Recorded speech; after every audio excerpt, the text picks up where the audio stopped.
place of ruins. It must be found. Well, the enemy does, but they fear that they might be a little behind schedule, and it seems that is true. The Daxio Outriders had tracked these adversaries to a very, very remote ruin that seems to be a sort of elven vault of types. You have came within, and you have found most certainly Ravagers, followers of the Ruiner, have made their way below, but it seems that all is not well down below. They are battling the undead and angered denizens, those who have arisen due to the trespasses of this most sacred place. So, it is up to all of you to continue to kick ass. Good luck. So, we're going to go around really quick and just make sure that we're all happy and understanding about the abilities, like where we stand with everything. So, starting with Sir Cederic, whose turn we will start with in a moment. Cederic, do you have any status effects or abilities up that we should be aware of? Yes, I have my usual cantrips up and my long strider spell up. Beautiful. All right, Beverly has nothing particularly special going on, as usual. Yvaine. Yvaine's got her starry form up. Beautiful. Ember. Mage armor as usual, and that's it. Magnificent. Vagoth is gonna go. Don't the elven stuff. Don't hurt it. It makes me lightheaded. You can't ruin the architecture. It's so beautiful. And is gonna pass out.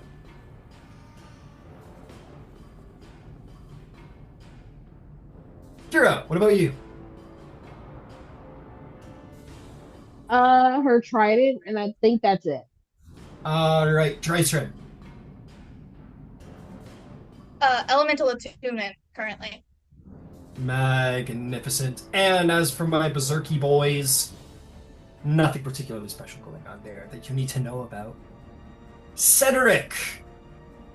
He may be small, but he will lay you low. What do you do?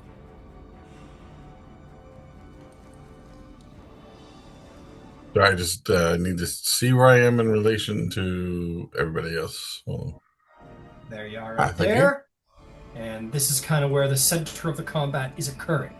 There are two of the orc berserkers and a mage who has fallen way back. Back here somewhere. Yeah. All right. To get into one of those diamond type looking squares, how long is that going to take me? All right, 30 feet to get you right there. Okay. Right around the corner there. Is that person one of us or one of them? I can't tell from this far away. I'll tell you what. I'm gonna highlight the bad guys. I know that they're actually bad. I'll give them yellow. I'll give them yellow. Yellow will do. Oh, you've already killed one of them. Okay, yeah, that's the only bad guy. This guy is the shaman bad guy back here. So I'm just doing him some rings to kind of help. Oh no, my bad. Sorry, I'm also having trouble keeping track of everything. And then I'll put some blue rings on our good guys to help everybody understand what's what. That's great. Alright. Yeah, we'll be light blue. Alright, that should be everybody. Okay, there you are. All right, I'll move forward the next 5 feet. All right, you have 35 feet? I have 40 with the long strider up. Oh, right, magnificent. Okay, 5 more feet puts you right there. You're in melee range of Orc Berserker number 1, who doesn't know what's about to happen to him. All right, he is going to get a club outside the head. Magnificent. Ooh, it's only a 17. 17, that will hit. Roll some damage. All right, and he makes a con save. Of course. That is going to be 24 to save. All right, and then a con save. A strength save. That'll be a 25 to save. All right. I take 16 damage. Alright, 16. He's All right, that's a bloodied. 29 to hit. Oh, I think that'll hit. Same series of rolls for Just the all of con these? save. Okay, not 20. All right, that's 14 damage. Alright. All right, this is going to be the booming blade.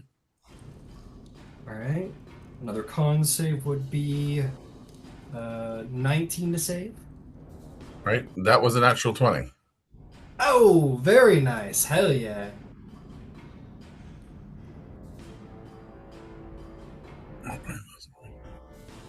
There goes Cederic, who can do it like him. No one can. I don't know. I wasn't a cheerleader.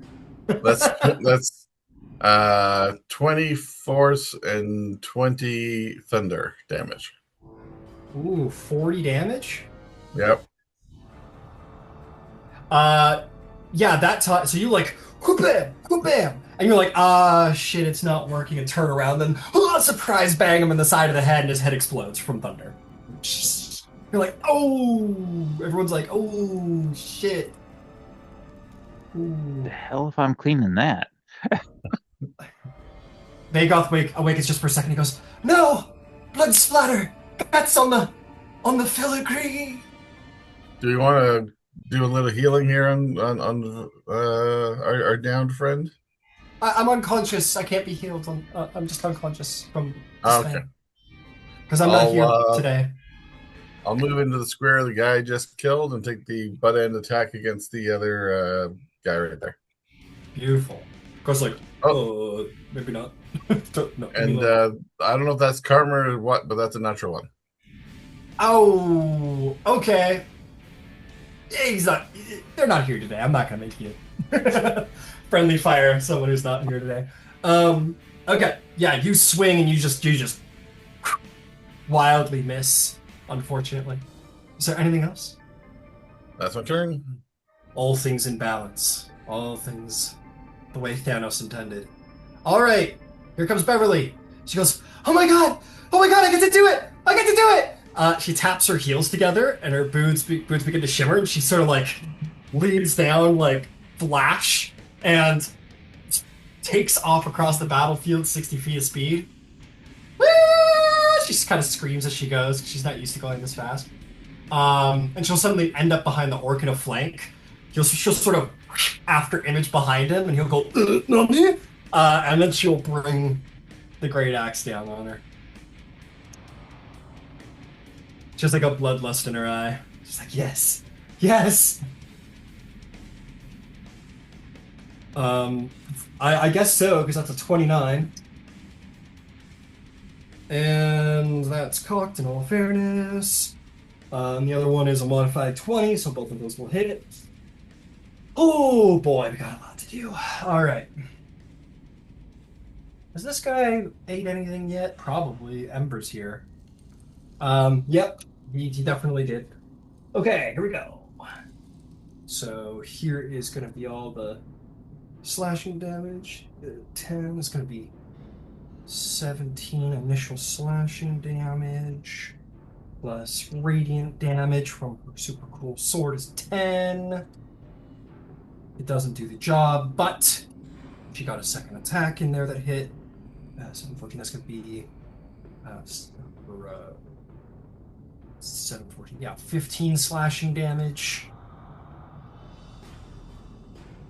And then radiant damage coming in. It's going to be 8 damage. And she, doesn't quite get him. But she does two pretty decisive blows for the bad guy.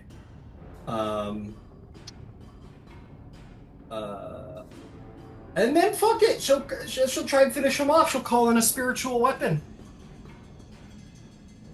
And it hits this time. It didn't hit once last time, but it does this time. Now spiritual weapon is a D8.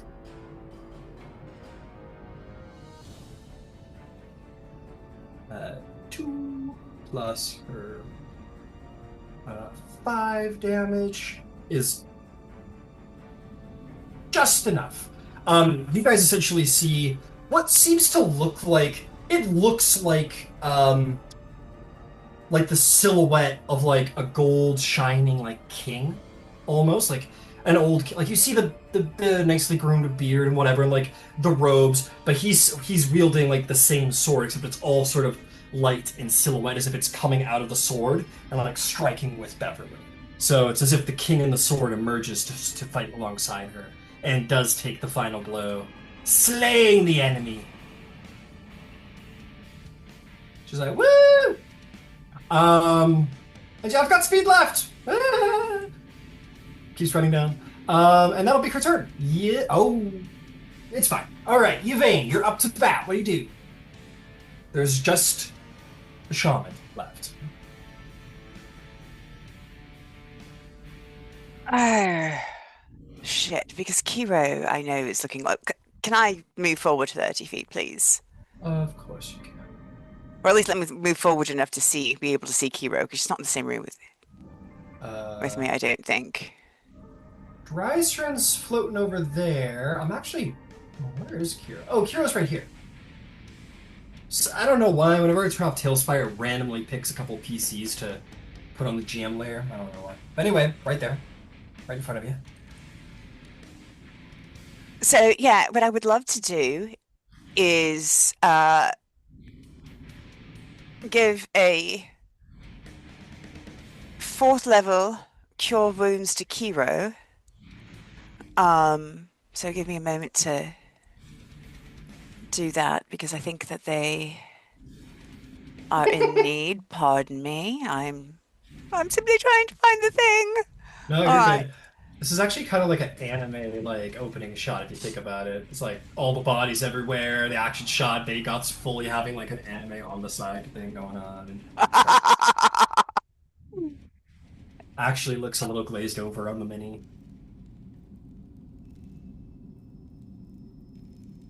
We'll give that. All right, so Kiro, take 44 points, please, of healing. Damn, Kiro, what's going on with your mini's nose? Are you a Navi? And then Yes, man. I think, honestly, I think I'm the one who needs it most. So I will give myself 9, 5 is 14. I will give myself 17 points of healing with the chalice, and that is if I've got enough movement to duck behind to get some cover from the next fireball that's coming. I would love to. I don't know if I've got a diagonal sweet Yvaine. slip. You know there's no hiding from fireballs. You've seen enough from good Ember to know that there's no getting around that shit. You can. I'll put you over here. I would love that. But we all know how AoEs work. I know, but it's good habits nonetheless. All right. Fair enough. All right. Ember Van Zyl, who is the true master of fire down here? You've been challenged. I'll move 30 feet forward. 30 feet. Awesome. Then I'm gonna bonus action move another 30 feet forward with Misty Step. Hey, fair enough. Yeah, I'll put you right there. Get that orc out of your way.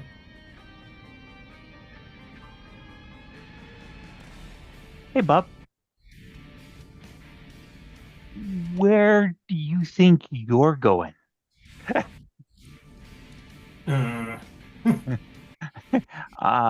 Action. We're gonna hit him with, or try to hit him with some Eldritch Blasts. Because leveled spell nonsense. Otherwise, I had to hit you with something hot. He doesn't know what you're casting, but you've proven yourself to be a pretty deadly adversary. We're gonna counterspell. Okay, that's fine. Oh, I take it back, because if I'm not mistaken, she counterspelled a counterspell You on her counterspelled my turn. counterspell. So she has spent her reaction already. You're good. Go ahead. Get her. AC 18. That does hit. Definitely hits. Then AC 20 hits. And AC 24 hits. So that's 3 hits. Oh yeah, bud. The fuck? 8, 10, 11. And I need to read the feature quick like a bunny. I should have done it beforehand. No, you're good. Yeah, so that's 12 and 11 is 23 points of damage. Ooh, that is Some force, some fire. chunky. Hey, that's doesn't matter. That'll all hurt. Bloodied now to be sure. Some good blows. Well done. Very well done. If there's anything else, Mr. Vance. No, that's bonus action move. Vagoth is just gonna crawl over to the wall where the fireball hit, where there's now a nice even roll to the wall, and he goes, "No, no, yeah!" And that'll be his turn. Bringing us to Kira. Kira, what would you like to do?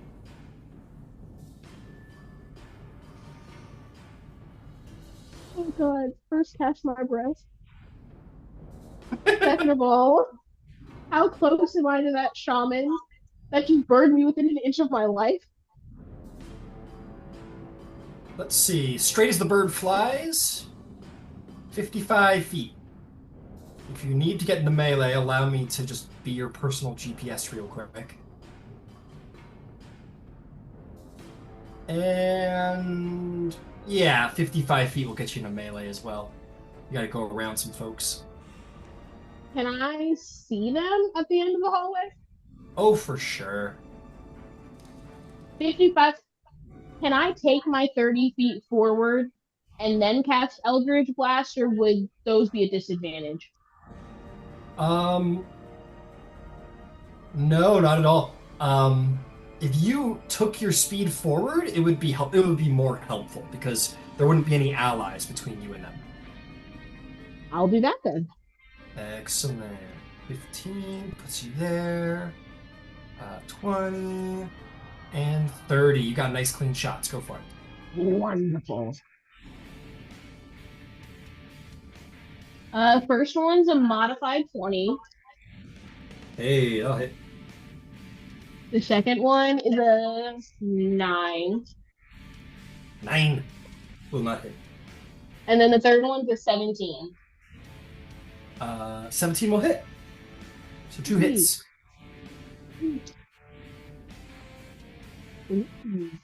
16 plus 6 is 24. Ooh. 22. Ooh. All right. Pretty damn hurt. That mage took some decent blows. Very well done. Is there anything else? Actually, yes. I'm gonna use 3 of my healing light die just to give myself a few more hit points. Okay. 8 plus 3 is 11, so it's 11 back. 11 more back. Understood. Fair enough. And that's my turn, I think. Beauty. That'll bring us to Dreisrin. Dreisrin, what do you do? I'm in like the alcove thing, right? You sure are. Okay. Then where's the nearest standing bad guy, I guess? That would be the shaman. That's the last person standing. Oh! And you said it's 55 feet away? Or no, that was for Kiro. It's probably more for me.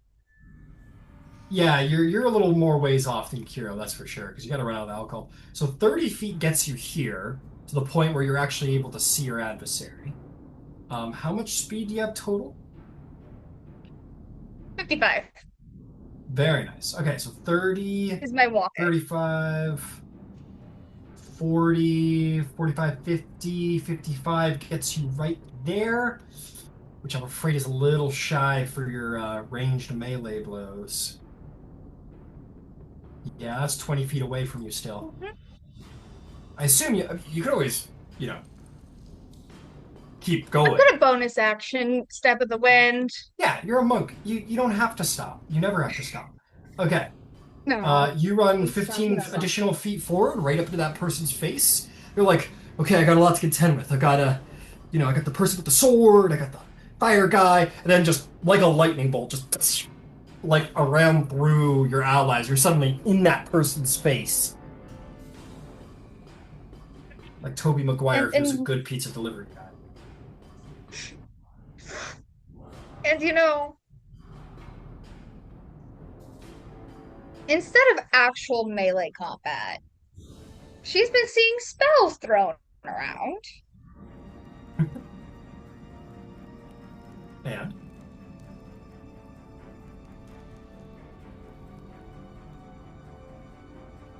ooh, time stop. It's a good one. It's a good one. She's just frozen for me, or is it everybody? Nope. She's definitely doing No. freeze frame. Yeah. Damn.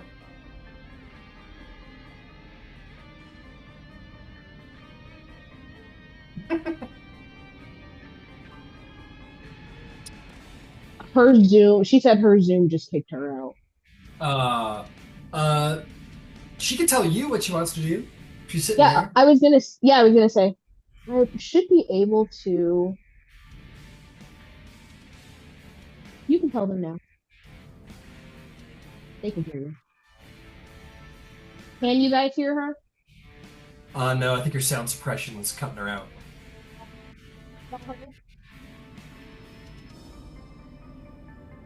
They can't hear you. No. Never mind. She said, what was the last thing? She can't remember the last thing that you said, Ryan. Not it's melee. whatever Something about spells being thrown. Oh, yeah. Guiding Bolt. Guiding Bolt is what she wanted to do. Sure. So why don't we put her within 10 feet of the enemy so it's not a disadvantage, and then absolutely go for it. You're in 10 feet, so it's not a disadvantage. Yeah. So just roll an attack roll over there if you've got physical dice. I can give I have her sheet up, so I can give her... she said 18 to hit. 18 will hit. 18 does hit. She's rolling her damage now. Very nice. Very, very good.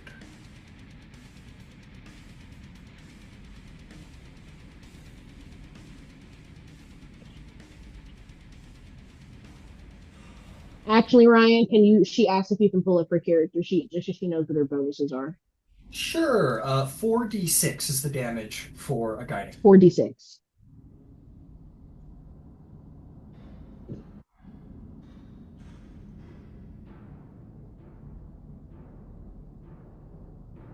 I'll mark off the spell slot too.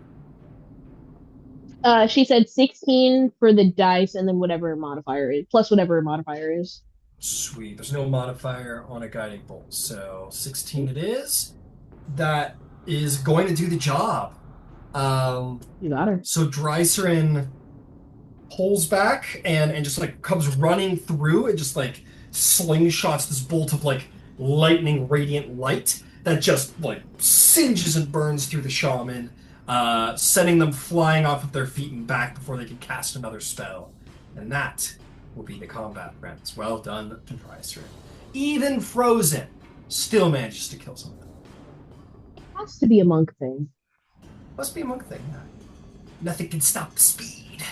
So, my worthy adventurers, we are back. The hulls definitely took some damage from all the fireballs being thrown around. It's true. But you definitely, as a reminder, see many bodies on the ground.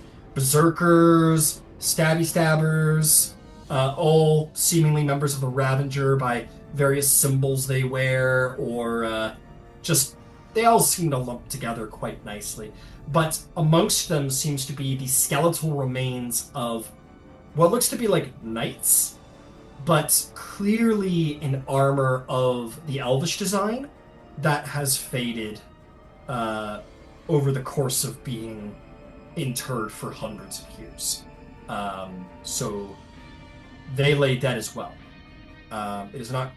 It seems to be that the Ravagers won because you found some Ravagers remaining.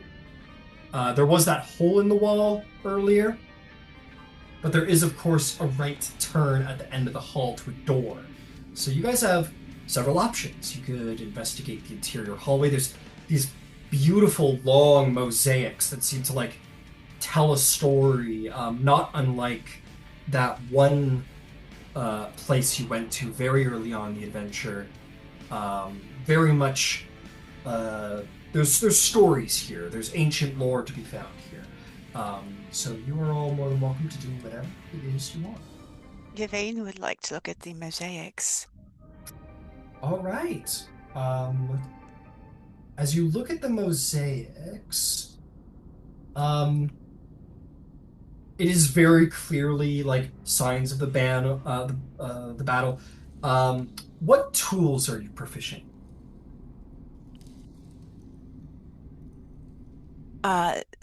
Calligrapher's supplies and herbalism. Okay. I'm going to say roll me an investigation check to understand the what is being shown.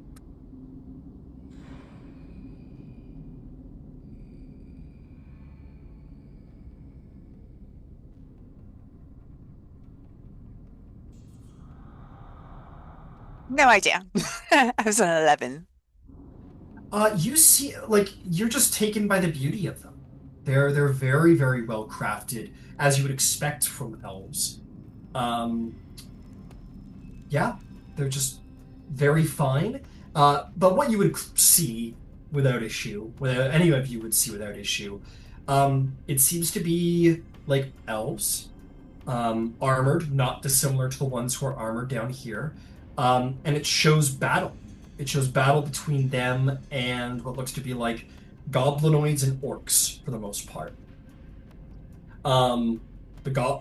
There's an eerie contrast. The goblinoids and orcs don't seem to look or fight terribly different than what you've encountered down here with the Ravagers.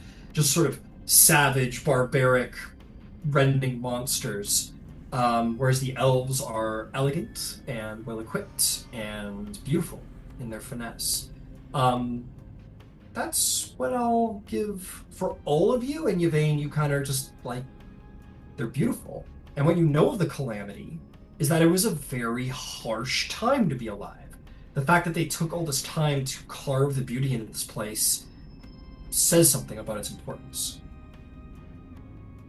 Should I look for something specific? Sure. A spear? Well, your investigation check. Okay. But unfortunately, sorry not to go back on it, but I didn't know if it would be different if I was looking for something in particular, but all right. Yeah, I'll say you see a couple. You see a couple. Okay. You're like, oh, that one's wielding it could be a pike or a glaive or a spear. Nothing that you're probably looking for with your investigation. I'm sorry to say. But any one of you are also willing can take it from a different perspective, a religious perspective, or a historical perspective, whatever you want. Or you can continue on.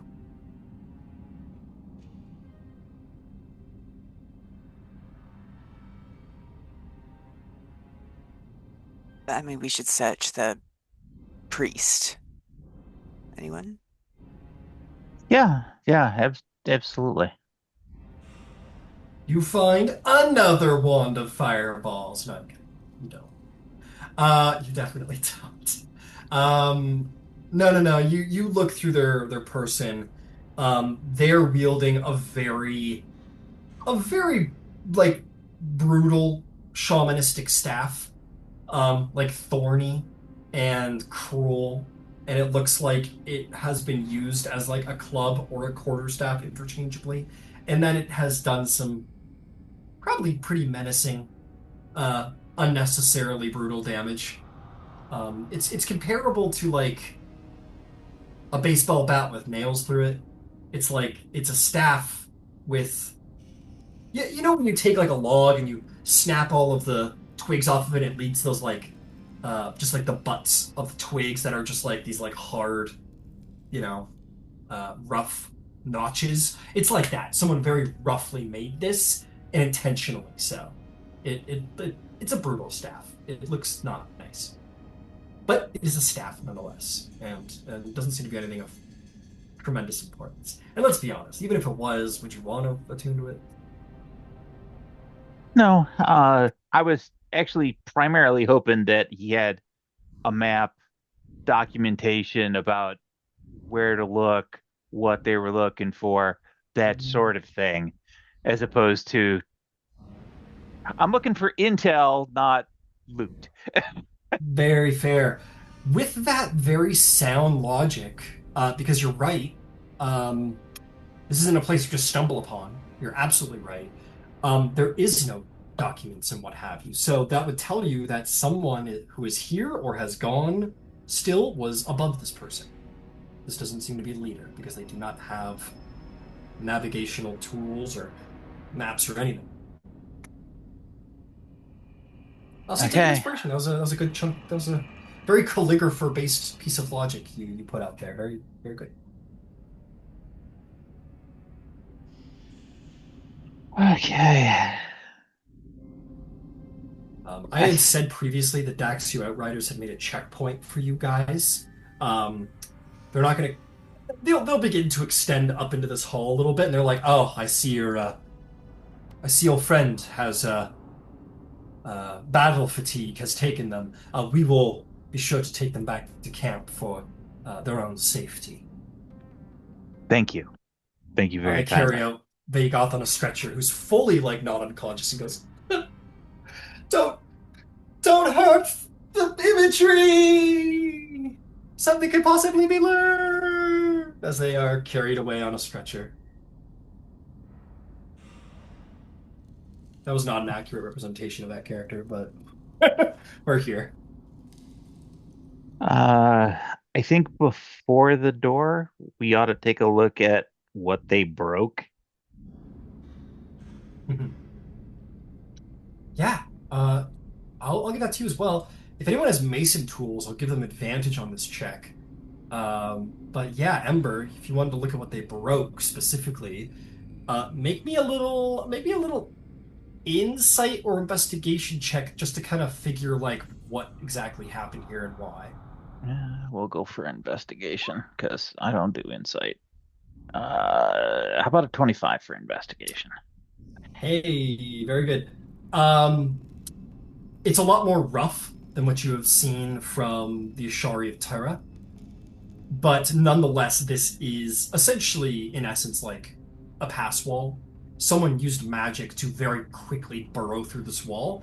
It's rough and it's dirty, and considering all the bodies laying around it, you could almost imagine, the leader coming up here and being like, "Oh, fuck that," as all of the elves rose from the dead and was like, "Yeah, you guys go deal with them." Boom, through that wall. I'm taking the shortcut. Seems to be the logic of the situation that you put together. Yeah, I'm betting we ought to go this way. All right. Heading on down. Do we want to tend to healing? Are we all in good shape to keep moving? All right, I'll let Red run ahead a little bit, and we can play leapfrog. So if anybody needs something, they can get it in the interim time. I'll wait for my seeing eye druid to get taking care of folks, and I will send Red up on ahead to take a peek. See. Fair enough. Yeah, Beverly comes over with her blood, like little blood on her face. She's like, "I've never felt better." And you guys, yeah, can do a little healing. Red will sail through the opening in the wall. Yeah, I'll take you through there, Ember. So, Red heads on through without any issue. Again, the artistry continues. Beautiful paintings along the wall of, like, these are like, you know, those like Renaissance, maybe not even Renaissance, but Renaissance styled paintings of like battles where it's just like it's like hundreds of characters in the scene. And it's sweeping and beautiful, and the light is gorgeous. This is clearly like gorgeous, like elven art. That depicts various scenes of battle. It's no, maybe there's an art historian around here, maybe there's an expert of calamity who maybe could interpret them, but the shame of the matter is that who knows where all of these battles took place and what they all mean. But what you do notice, and what is more important, is there seems to be a scattering of bodies laid down this hall. And I'll just carry over your insight and investigation, Ember. It looks very much like someone walked down the hall and one of them died. And someone said, "Okay, fodder, down you go." And down they went. And so what happened with fodder happened. It's unclear if this little group succeeded in making it down again to the hull and maybe disarming a trap or something and making its way through the door. That's unclear, but what's clear is some people died trying to get down this hallway. To your left, you just see, I would just say for the moment, you just see an open hallway. The rubble continues a little bit, but Red's only got 60 feet of vision too, so that must be... Yeah, that's fine. So Red only sees about, unless you want to send them one way or up or down the hall, Red just sees dead bodies down a hallway and then another hallway back the other way where there are not any dead bodies. Yes, we'll have Red pony up at where this juncture is, and then we'll leapfrog to there and then decide accordingly. Understood. Okay, I only really need to... Yeah, let's get the marching order. So who's first through the breach? Hi. Hi, Kiro. Okay. Always so lucky. Why, Changebringer, why? Who would be second past Kiro? I gotta say, I think Beverly's got a little itch she's wanting to sate. So she'll go right after you, Kiro. She's gotten a taste of battle for the first time in a while. She's a little blood hungry. Who would be after Cederic. Beverly? Cederic will go. Yeah, all right, Cedric. Beautiful. Beautiful. Drystone will go after that. Drystone will go after that.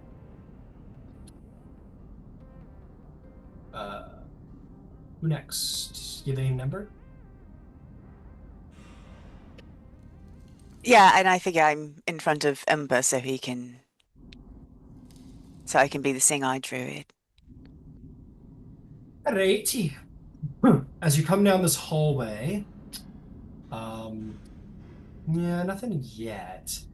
I do believe, however, Kiro, as you step out down the hallway, you look to the very end and see this beautiful marble statue of it's a gorgeous statue of like this reared horse with like who looks to be the same character from the opening.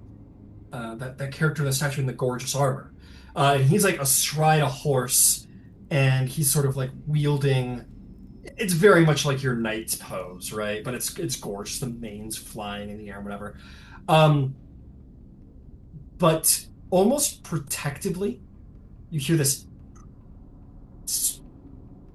and coming out of the wall, not terribly like in a Hogwarts thing, two ghost riders sort of come out of the wall and sort of soundlessly begin to clop down the hallway in a full gallop as if charging down enemy lines. This is most certainly not combat.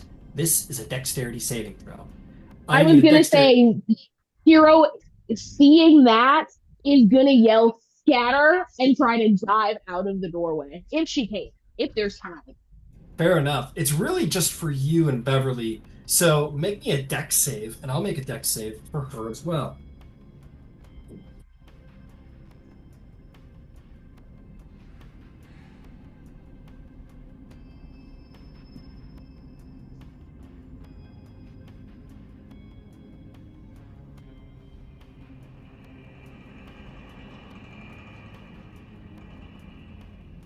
What'd you get? 15. 15. That is not a success. Beverly is not built. Oh, actually, she is kind of built for dexterity. I forgot. I always forget that she's been secretly very dexterous this whole time. She gets out of the way. You're like, scatter, and she jumps out of the way, and she's like, what, you're supposed to too? And you're like, and then just get trampled by these like ghost riders, who I'll bring into the scene now. Look at them, aren't they cool? Who charge down the way, and you, my friend, are going to take.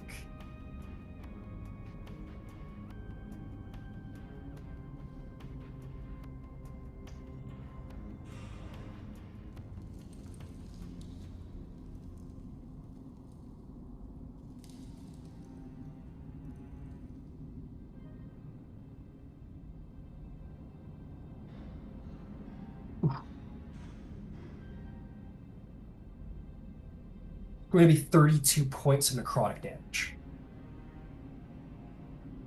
Okay. Beverly gets out of the way. 32? It is 32, that is correct. And then they continue to ride past down the hallway, and like leave. And you kind of are just like laying there with like a necrotic hoof mark on your cheek, just. Dead things hate me. Alive things hate me. Things stuck in the middle hate me.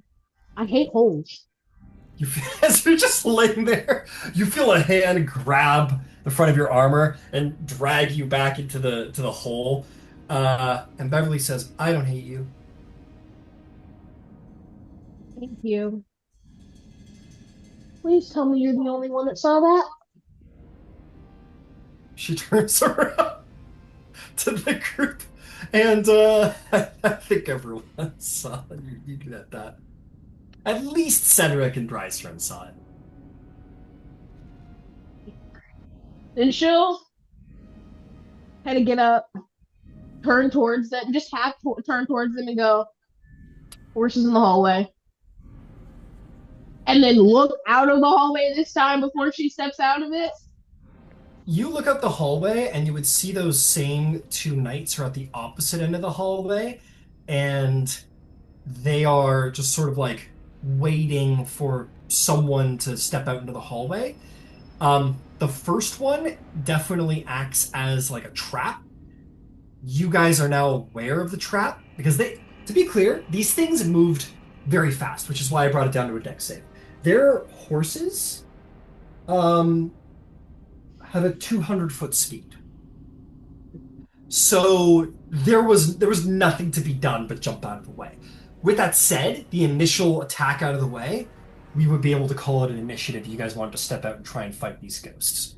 Or perhaps you have another solution in mind, but that first one was unavoidable.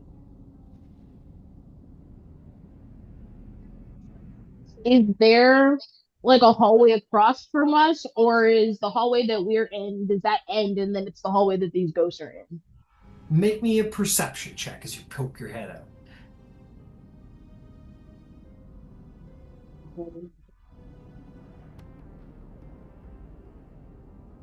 I'll take that. So it's an 18.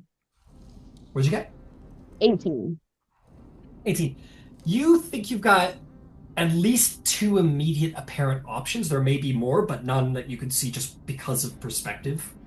There is a door at the end of the hallway where all the goblin bodies are leading to. So there's definitely like a door or two in this direction. So you could just make a break for the end of the hall and try and throw yourself through those doors. The other, not unlike this hall, There's enough rubble lying here that you think you predict, but you're pretty sure there's another sort of like hole in the wall right there, which is a much closer dash. But it is, so you could basically go for like a dash over to that hull and try and like skip getting knocked over. Seeing that, she'll come back into the hallway. And you said the people that are closest to her, Beverly, Cederic, and Drystrand, right? Yeah. She'll turn back towards them and tell them what she saw, and then say, if we can make it to the other side of the hallway, even one of us will have a different angle.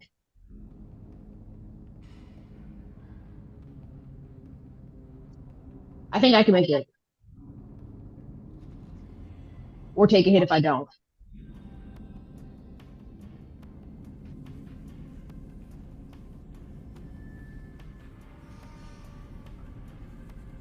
Beverly's like, you've got this, girl. You've got this.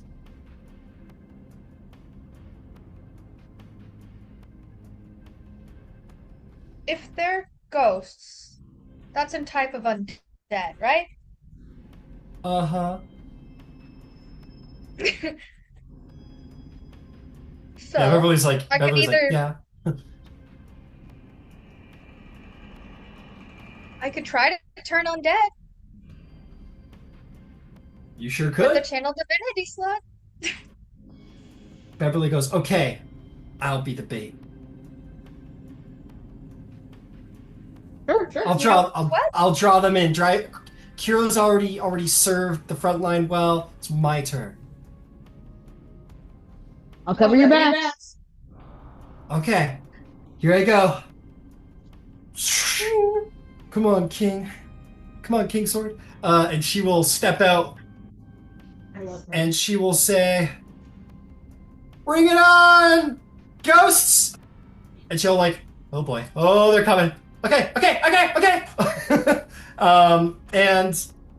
Yeah, these things, they barrel down the hall at top speed, one after the other. Yeah, Beverly was like, come on, and immediately just starts like, and you can launch that if you want. Yeah, I'll step out just like 5 feet of the hallway, and it's a DC 15 Wisdom saving throw. Yeah, the moment they appear to you, so like probably here, as Beverly's like running this way. Within 30 okay. feet. Yeah, they're both hungry. Yeah. Wisdom save. Okay, let's see how it goes. Let's see how it goes.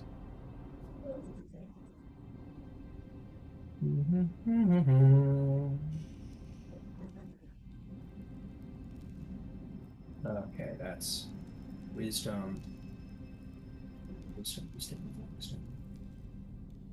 Okay, they are not immune to turn undead. They will definitely have to roll. Wisdom saving throws. What's your DC? 15. You step out and you basically do the Hulk thing. You like clap your hands together and create this like thunder clap that carries with it the very like thunder is the voice of Cord. And in this moment you draw forth that spark of divinity that all clerics have within them directly from their god, and you put forth the voice of the god of thunder, the voice of the god of war, as if to say, get back, or you will face a war you cannot win. And as they're galloping down, they pull on the reins hard. The horses screech to a stop and sort of draw back into the air, very like Aragorn jumping in with the torch and swinging it around the Nazgul, going. Ah! These ancient elven warriors screech and tear. Ah! And they turn around on their horses and gallop away down the hall with utter speed. And if you follow their passage, they leap through the wall in terror and away, not lining up for a second charge. They completely escape the battlefield, and you expect that they will not be back anytime soon. Well done, cleric. Through the door, let's go. Let's go, let's go. Yeah, Beverly's like fully at the other end of the hall. She's like, "Oh, you did! it! Good job! I knew you could do it!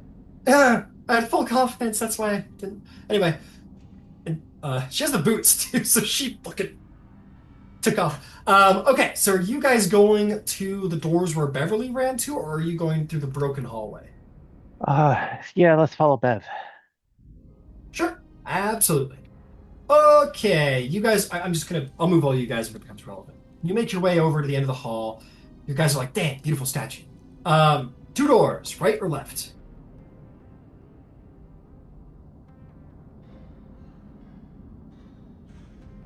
Left. Left it is. Oh, they lead to the same place. It didn't matter. You find yourself in a tremendously strange hallway.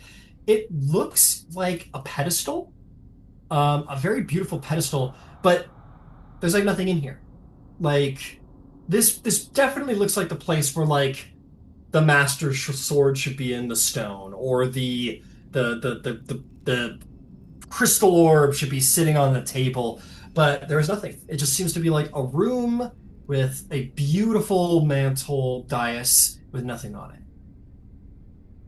You do hear chanting, or at least arcane sounds through the left door, however. I saw this from Kiro. You hand over, Kiro? All right, you're muted, but I'm going to assume. I mean, Hero is patient if people want to sit and look at the room. If she hears commotion in a room immediately adjacent to there, she's lining up against the wall just in case. Yeah, it doesn't sound like commotion. It doesn't sound like, oh, like someone preparing to fuck up the room. It sounds like this has been going on a while. Like you enter the room and you hear it's already been going on. It sounds sort of like unheated in a combat way. It sounds ritualistic, like someone's been performing some kind of ritual. Yeah, I'm thinking we gotta fast march this. Fair enough, fair enough. Hey, you can always come back later. All right, you guys line up. I'm going to assume it's the same marching order for the sake of ease, unless there's any changes. Yeah. Kiro. Actually, Oh, stack the door. Somebody open it. I'm gonna throw the grenade in. After the grenade goes off, everybody go in. I'll be the door kicker. okay, you kick the door. Kaboom! And you go to throw it in, and you are going to see. You're going to hear the sounds get louder, and you're going to imagine that those are going to reach their full culmination at the door on the other side. You are instead going to see a statue that is the same statue as the one you saw at the front door, and standing before it is a ghost. This one, perhaps unusually, does not seem to be. Simply turns around, looking and looks every bit not armored or armed, in a robe, but by the face looks to be the same visage of this warrior in gallant sort of elvish armor. And then in here, the mosaics reach their pinnacle. And these particular two slabs are like decorated with like blue magical flame and designs and elvish scripture, or words at least. You'd have to read it. But this creature just kind of, this ghost turns around and looks at you all, and then just kind of fades away. But definitely looks like a tormented spirit. Like the disturbance of this place has disturbed him, but does not attack you. And you see this alone. Do you proceed past and kick a second door in?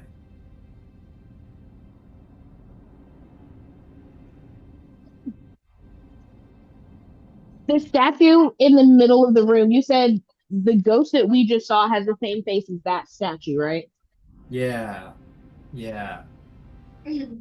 It's the champion statue, and that ghost had the same face as the champion statue, just kind of looked at you all, and it was very much like like you could see the torment on its face for what's gone on down here, and it just sort of fades into the ether as if like to allow you to pass, or certainly not to get in your way. As Yvaine, they're do you have any idea what that says? The little plaque?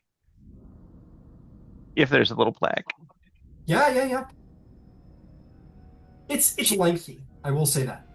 And it's Elvish, it's very easy to interpret, but it's lengthy. She is fluent in Elvish.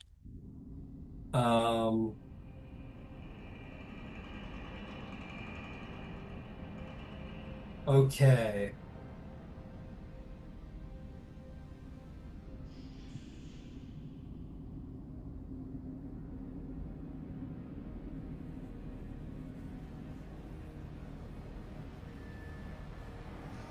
This place reminds me of the place Icehall was guarding.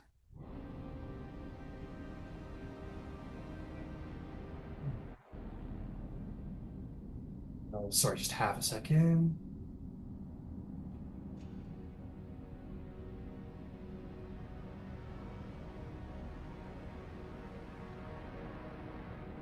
Okay. We're almost there.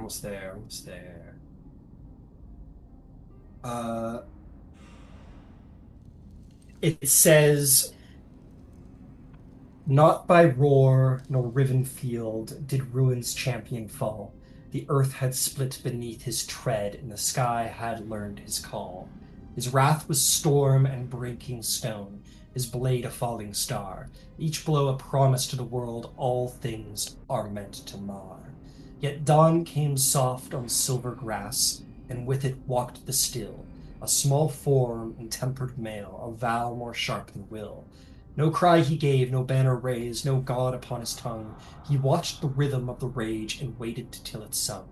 For fury burns but cannot see, and strength that never bends must shatter where it strikes at ghosts and swears there are no ends. He stepped between the 100 blows, as water parts from stone. Let ruin spread its breath on air and strike at truth alone. Once, twice, the world itself leaned in and watched the pattern break. Not shattered shield nor severed limb, but patience made the wake. At last the storm struck empty ground, its heart undone by haste. The champion knelt, not slain by steel, but starved of strength, wasted. To fell the rage that claimed the plains, not conquest answered so, by hands that knew the cost of force, and chose the slower flow. Remember this, O wandering kin, when wrath would guide your hand. The blade that waits, the step that yields, still shapes the hardest land.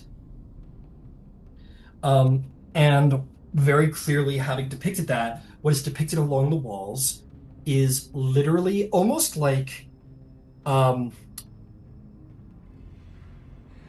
like martial art forms, where it's like showing you like a move set, where it's like, you know, this, then that, then this, like it's very much the progress of like moves.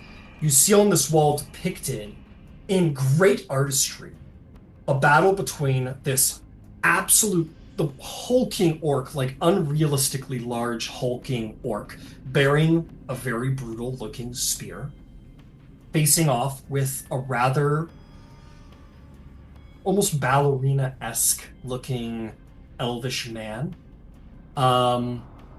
who's probably like comparatively, it's like a 7-foot tall orc barbarian facing off with like a 5-foot like dainty high elf in like pretty armor, and it's showing this like these just brutal, mindless swings and just graceful, not unlike Vagoth, and Cederic for that matter, but like Vagoth's just sort of like almost like apathetic grace, just sort of stepping around the moves like a dance, but also how Cederic uses his small size to counter larger foes. It is a combination of these two forms with magic intertwined with it all. It's just these beautiful steps around and these like decisive blows, finding these perfect openings in this like stupid broad stance. And this battle is depicted in gorgeous artistry until just through attrition and finesse and grace, this berserking mad orc is defeated. Or more or less, this elf defeats the orc through his own brawn and seems to move. And these moves he makes seem inhuman in physical capability. And you expect it's probably this very nice armor he has helps him move with like preternatural grace. And you see this all depicted on the walls, and you get the sense that this is pretty. The armor. I'll tell you what. Make me an insight check, if anyone wants, or an Arcana check. I was looking at these murals, not to completely distract from the tension of the battle. Sorry, but might as well.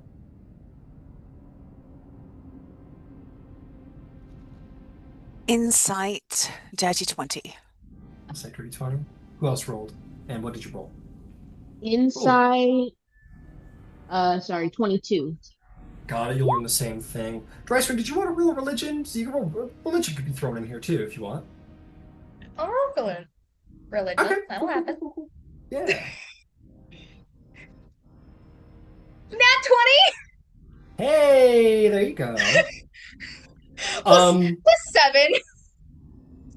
In this hall, you guys all see these stories, hear the story of the poem from Yvaine, and tell your own stories. Drycerin, there is a very famous, part of your monk study would have been the studying of great battles, and what greater battles are there than the Battle of Gods? And one of the greatest battles to ever take place on the face of Tal'Dorei was the battle between the Arkheart and the Ruiner, who are famous rivals. The god of massacre and bloodlust and ruination versus the god of magic and art and sort of elvish grace. The two of them fought, and this seems to be very much almost like on a mortal scale a reflection of that battle, where you see might defeated by finesse, orcish fury defeated by elvish elegance, and these champions mimic that. And you are able to sort of tell the party this, because that is indeed what happened. We could go into detail about that battle, but Grummish was defeated by Corlon, who famously took his eye. So the one-eye god Grummish was lost one of his eyes to Corlon in that battle. It is also said that from that eye were, like, I don't know, a lot of bad shit happened. But, so that's what you get. Kiro and Yvaine, you gather that this magic item that this champion wears is specifically built to complement all of that represents. And to counter perhaps this champion, you know that these arms of the betrayer are supposed to be the most powerful vestiges. This armor seems to be like a counter to this arm of the betrayer, and specifically is the wielder of magic and finesse and grace and smaller size versus a larger opponent.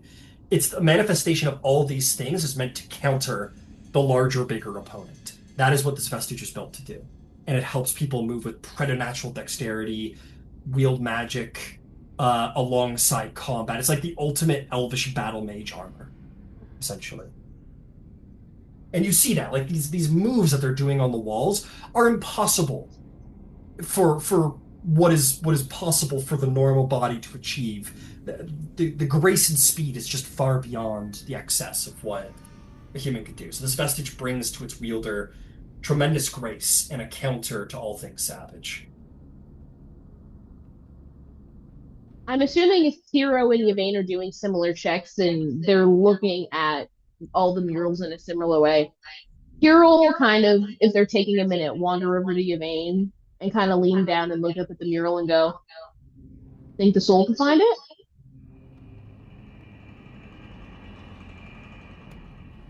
It's literally what they do. They seem bored, Yvaine. Even for the end of the world, they seem bored. No, You don't know how to read them. I assure you they're quite worried. Believe that.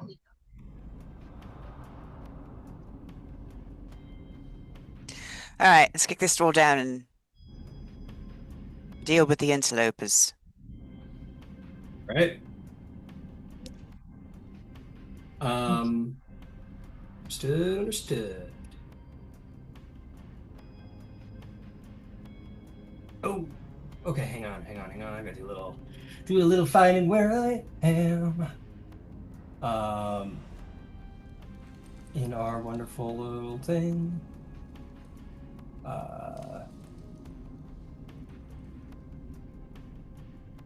Okay, here we are. Sorry, I'm sifting through a lot of notes to make all this work. Hang on. Here we go.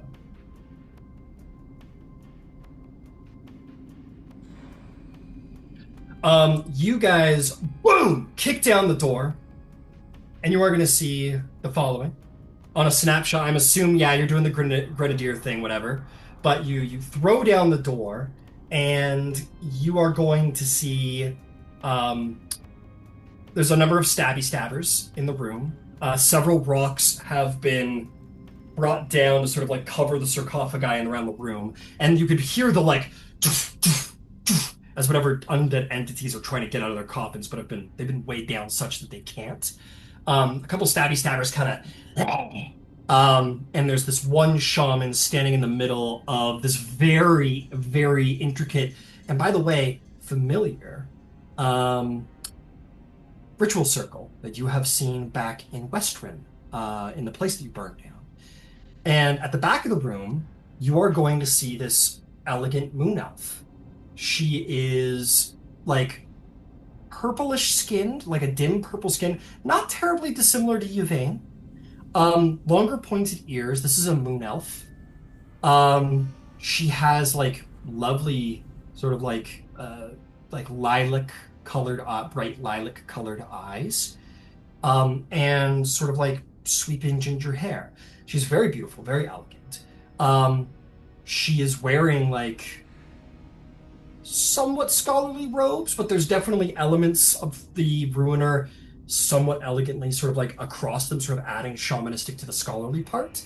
And she is bearing a spear, like this, as that is gold and white bone, and looks to be so elegant and so brutal, and emanates just with an obvious power that you would regard Yvaine's vestige with. And very quickly, there's you're early, good. Witness the matter. And in that moment, yeah, Ember, I'm sure you're like, she's like, oh, I wouldn't. And you send off this fireball. I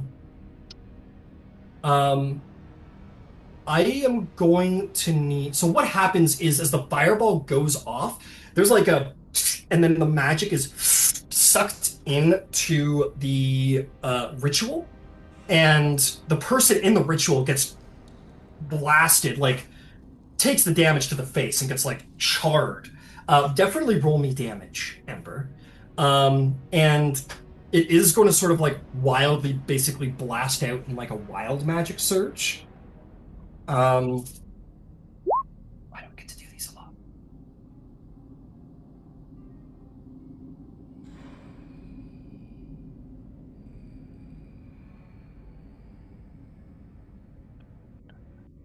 $29. 29. The sorcerer in the middle of the circle gets blasted for 29 fire damage to the face, and looks pretty fucking hurt. And a surge is going to go out. I'm going to need a charisma saving throw from everybody, including all of you. So all the bad guys and all the good guys are all going to need to roll charisma saving throws, as it's going to create a wild magic surge. Yep, about what you'd expect from mindless goblins. About what you'd expect from a big boss. What is your DC, Ember? Uh, DC is 15. Team. It's the surge very much envelops and infects all of the goblins. What is did anybody roll a lower than a 15? Yes. Rolled a natural one. Roll me D100s, you two. And for fun, Yvaine, Cedric, and Eric. What? I don't know why he's Just Strytrin. character name. Hero rolled a nat 20. Oh, beautiful. Then I'll have all 4 of you roll D100s as well for the stabby stabbers to see what happens to them. So it wasn't without cause. There's just a lot of magic juju going on in this room.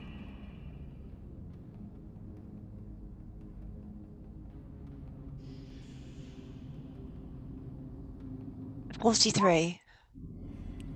23. 40. I'm sorry. 43. 43. I apologize. Okay. This guy suddenly begins to phase, and little portals begin to open and close around him. He's like, and we'll see what all that means a little later. Who else? 74. 6. Oh, good. We'll do the 74 really quick. These are all good. We're gonna go to the OG wild magic table because that's the best. Because that's not always a good thing. Okay, I take back my portals. Mr. 43 here. Oh no, that'll remain. Sorry, what was yours, Ember? 6. 6. A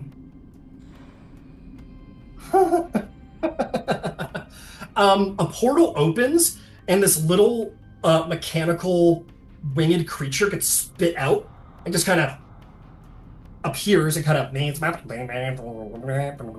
and just starts speaking strangely, and the goblin looks. Actually, the goblin, being a stabby stabber, is like, hey, ah! And jumps on top of it and starts going. The creature's like, and just gets is starting to be stabbed to death on the ground. It's like a tiny little floating little winged didn't know where it was from. Sorry, Kira, what'd you get? 74. 74, right? 74. Okay.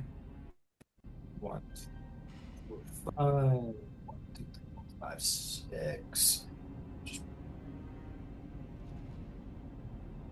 His buddy. So this guy gets hit with the residual wild magic. It sort of bounces off of him and hits his buddy, and suddenly he goes incredibly pale, and his veins start protruding as he's poisoned.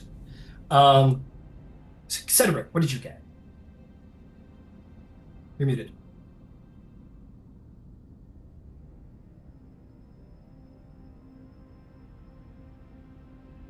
What did you get? Sorry, 11. 11, thank you. 11. Roll a d10. Okay. 7. The guy shrinks 7 inches. And just becomes a smaller goblin boy. Yeah, he's a little confused. What did you get, Dryser? Best friend rolled a 100. It's either really good or really good. You regain all expended spell slots. The residual magic just fires at you, and it's just pure ley line s. You basically you do this, and temporarily a ley line basically gets rubber banded, and it happens to just slap you. You get slapped by pure magical energy, and you're completely refilled with power.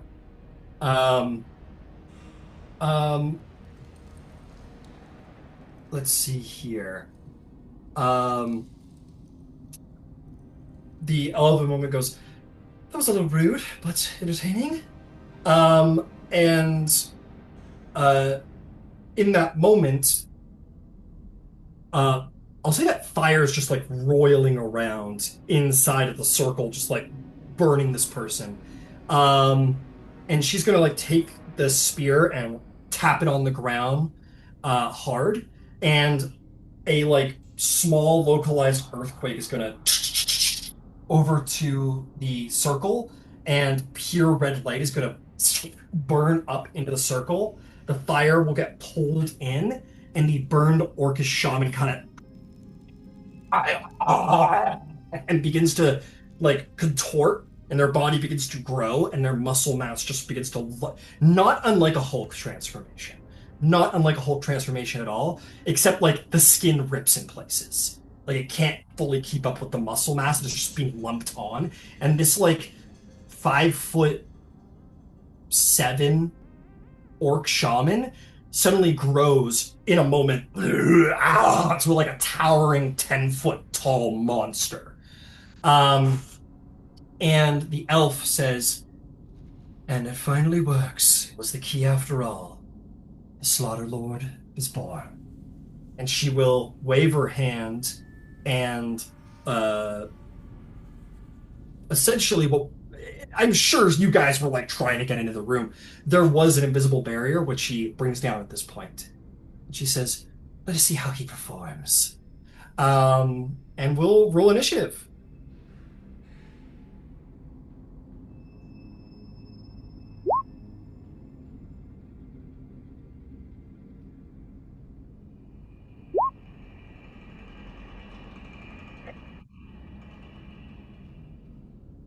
I'm just putting in an initiative order of what I would assume is happening. So Bev, I imagine you're holding back there, Yvaine. Ember, you were the grenadier, so I'll put you right here. And then my three enter the, well, four sort of enter the room party would be in the room.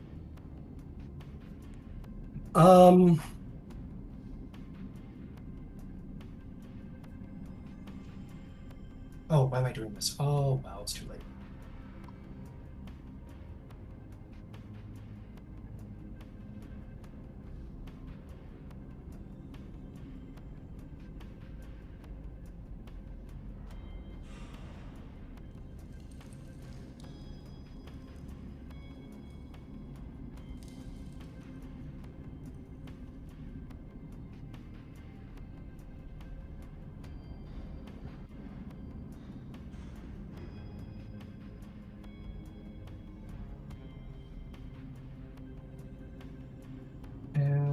Stabbers.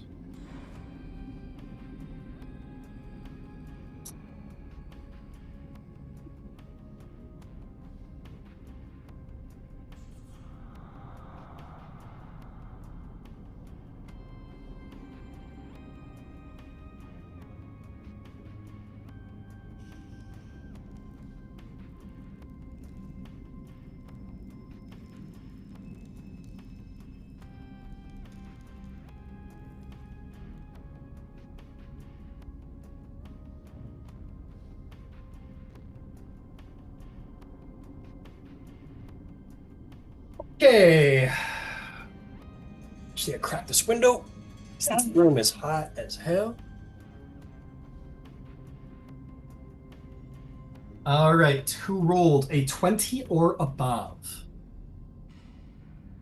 I rolled a nat 20 for a 24. Beautiful. Who rolled above a 15?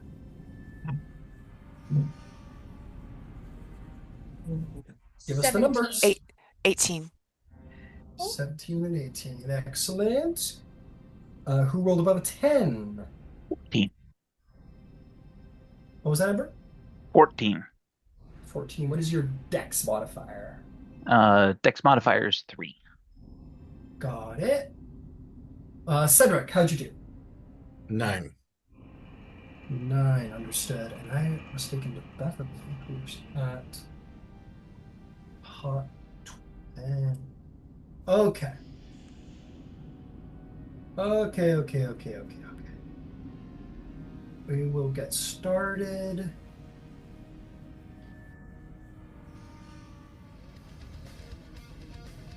Okay, Kiro, you were fastest on the draw. You see this, what was once an invisible wall, sort of only become visible in order to sort of fade away. As, yeah, the room is accessible and this creature stands before you. Just to give you an image of what this person looks like, they wield a greatsword in either hand and look like this, kinda. I want to be nowhere near you at any time during this whole thing. No, thank you. He leers at you as spittle dribbles down his mouth, and just sort of grins widely at you, and looks ready to do just what his name implies: slaughter. How far away is he from the elf lady? He is 20 feet. And how far away am I from him? You are but a mere 10 feet. Beautiful. I love when these things work out. Since she wanted to be dramatic, we can be dramatic too. Hero will. She'll do this and then she'll move. Much like she did, she'll slam her trident into the ground and cast Tidal Wave, which can be up to a 30-foot long line, 10 feet wide and 10 feet tall. She'll just make a line starting at the big guy and going all the way back towards them. Understood. There is going to be a counterspell, I'm afraid, from the mage lady. I can't cast two spells at the same time, can I? You can as a reaction. Interesting question. Also, tidal wave I get from my trident, like it's in the weapon itself. Can I counterspell? Well, you would be counterspelling her counterspell, which has nothing to do with your trident. Well, then that's fine. Yeah, then I'll counterspell her. Get out of here. All right. I would like you to make a shit. How does this work again? It's 10 plus the spell's level, I believe. Yeah, make me a charisma check. And do I add my modifier? Do I add Yes, anything? you just add the charisma modifier. This is considered an ability check.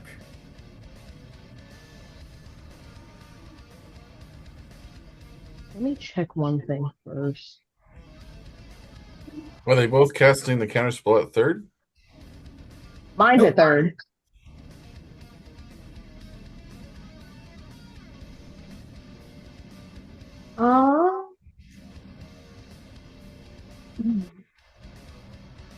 Um,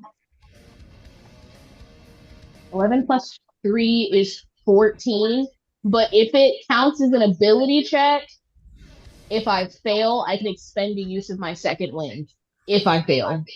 I'm assuming I do. Then expend this use of your second wind, yeah. No, I roll. But I'll take that 10. So what did I say? 14? 14 plus 10, 24. Jesus. Yeah, that will certainly do it. Yeah, you break the counterspell. And the tidal wave will go off. Con saves? No, dex saves. Dex 15. Dex 15.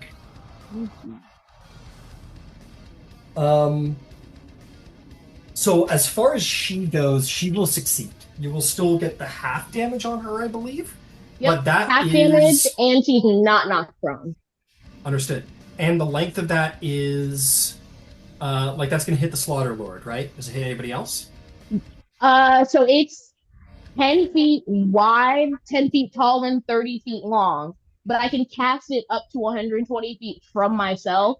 So if they're 20 feet from each other, I just wanted to start it at the big guy in the middle so I can hit both of them. And then anyone that's in the vicinity.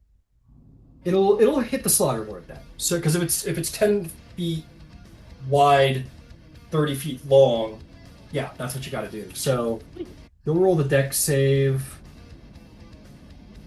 He does not save, and I think fittingly just like takes it. So there's this magic battle where you cast this tidal wave, and the woman kind of like rolls her eyes. She's like, "Oh, of course," and attempts to counter it, and then you lash in, and you're sort of like sweating to counter this, but you do. You manage to break through. The tidal wave blasts over the slaughter wave, who just kind of, and then it splashes over him. And as it comes back to her, a magic barrier around her like highlights and blunts a lot of the damage, as she has magical resistance, which is why she succeeded. So what was the damage? 24 points on a fail, 12 points on a save, and then anyone that failed is knocked prone. All right. He'll take it. He'll be knocked prone, and he will laugh as he does so, because this is all good joy to him. 29. All right. Well done. Is there anything else? And then unintended benefit, hopefully. Any fire within 30 feet is extinguished. Understood. This is magical flame, and so it will remain a light, unfortunately. I was holding out hope. Okay. And then, I was gonna say, can I take my movement to get out of the doorway, I guess? Yeah, just over to the side here? Yeah. Okay, beautiful. And so you do. That is going to bring us to our stabby stabbers, but not before a legendary action. As he's knocked on his back, you hear as he's been knocked off of his feet, and he stands back up, and he just kind of raises to his full height and rolls his shoulder and kind of grins at you, Kiro. Almost like that bully, that like child who's like too big on the playground, who like got knocked over and took it as like a fun challenge, but doesn't know his own strength or that he's hurting someone else. You know what I mean? There's that disconnect where he's like, we're playing, me and you. You knocked me over, now I'll knock you over, because that's fun. And he looks over at you like he's just made a new friend, and now he's going to come over with his two great swords. But that is his legendary action. And he will sort of say that in Orcish to his allies. Does anyone here? If no one here speaks Orcish, he'll just come out. Oh yeah, basically be like, speak Orc? "Go play with our new friends." The stabby stab, the one that comes off of the little dead robot now and goes. Comes charging over. Yeah, this guy's gonna charge over to you, Kira. This guy's poisoned and his belly hurts, but he will still come over to play. How fast are these guys? They're not too fast. Can we get there? Yep, we can get there. And this one's gonna get over. Yeah, we're gonna hit that flank. You know we're gonna hit that flank. Okay, Kiro, here we go. And they're going to just... Here we go. Attack number 1 is 15 to hit. Miss. All right, and that ends his stabbing frenzies. He kind of... the other one, however...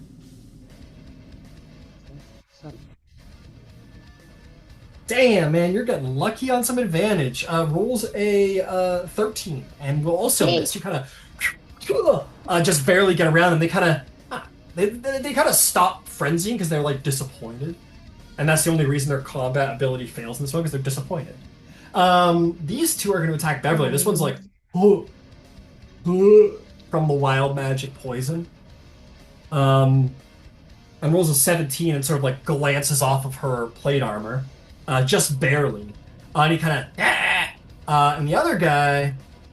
God damn! They misses entirely against Beverly with an 8. They're despicably low rolls. This guy will just disengage and back up a bit. And look very sad about his shitty sword. Legendary action. He is going to now step over to you there, Kiro. Because we're buddies. We're such good friends. He kind of like swinging around these like 8-foot long, like thick swords. And that'll bring us to Beverly's turn. Who is just gonna say, "Hey, you stop that," and is going to just attack with Decadent End. And I'm rolling the chin. Let's see here. Will a 14 hit the stabby stabber? No, it will not. The other one will, however.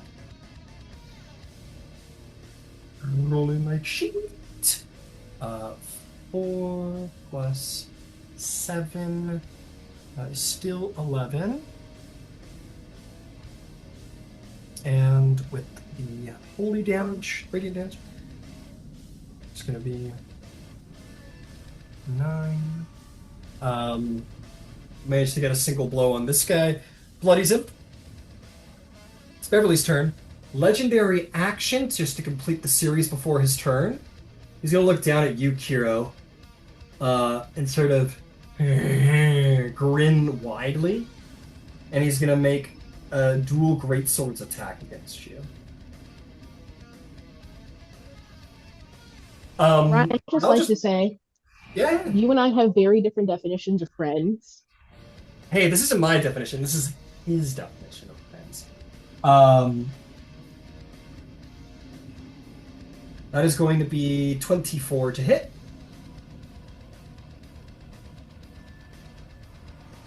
That is going to be 10 points of piercing damage and 4 points of fire damage. The fire isn't flame per se.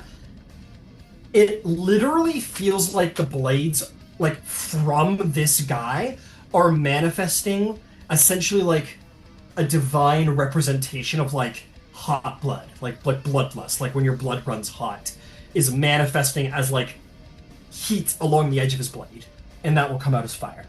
And then on his turn, he'll make 4 more attacks. 2 attacks with each hand. Because he's a special kind of guy. That's going to be a 19. Just hits. What was that? Just hits? Okay. The other one will definitely hit them with a 27. I'll stop there and I'll just roll damage and catch up a little bit. That's going to be... it's going to be 13 piercing. Okay. 3 fire. Okay. 13 piercing. 5 fire. 2 more attacks. That is going to be probably a miss for the 14. Yep. You managed to block one. The other one is like 29. And that one's going to be 13 again. 13 piercing damage with 1 point of fire damage. Okay. As he just is like chopping down into you, cackling. And that will be his turn. You'll hear at the back of the room, "Isn't he beautiful?" And that isn't even the greatest thing he can do. That will bring us to Drycerin's turn. Drycerin, my friend, you're up to bat. You see this behemoth just laying into Kiro. What's the plan?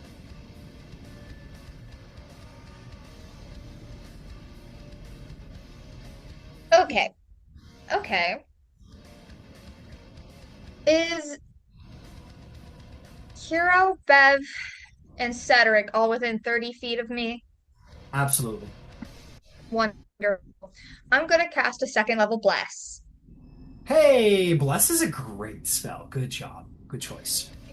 Extra D4s to all of my melee, my frontliner folks. Excellent. Very well done. Is there anything else, Drycer? Yeah, because why not? Yeah. How big would this spell? Well, no, it has to be a bonus action. Never mind. Okay, bonus action. Fury of blows, and we'll take 2 hits, and then we'll go from Yeah, there. go We'll for it. from there. So you step up, or are you staying where you are and attacking the stabby stabber, or are you attacking the big guy? You can get a flank on either if you position yourself well.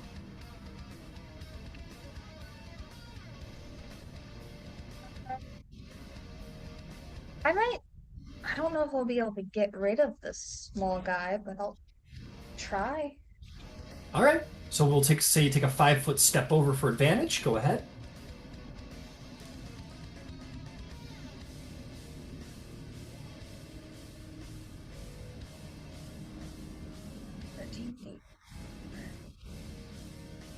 Four, 7 plus, oh boy. If that's 17 plus 8 hits on it, I assume. 25. 25. Oh, that'll yeah. Easy peasy.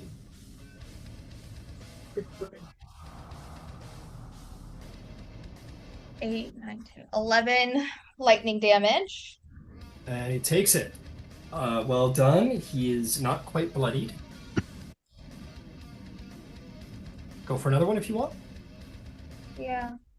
Do I want to grapple it? I don't want to grapple it. No.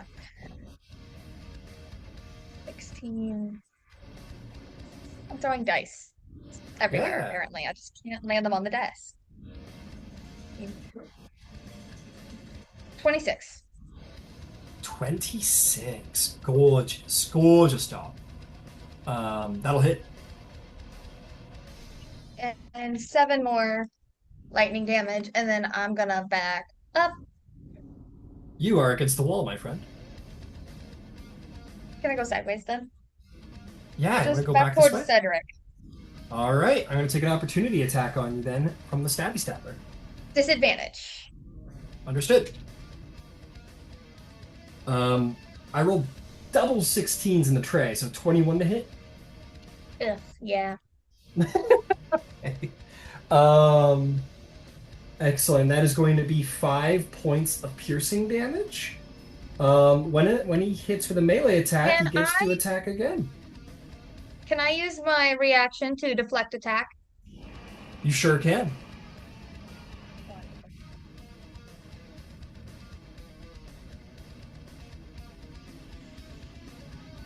Seven plus 19 points reduced. And That if it should free reduces- you. Yeah. If it reduces it to 0, I can redirect attack Alright. by spending a focus point. All right, he's getting it. And that He's the only one is- within 5 feet, so I assume he's taking it. Yeah, All 2d8 plus.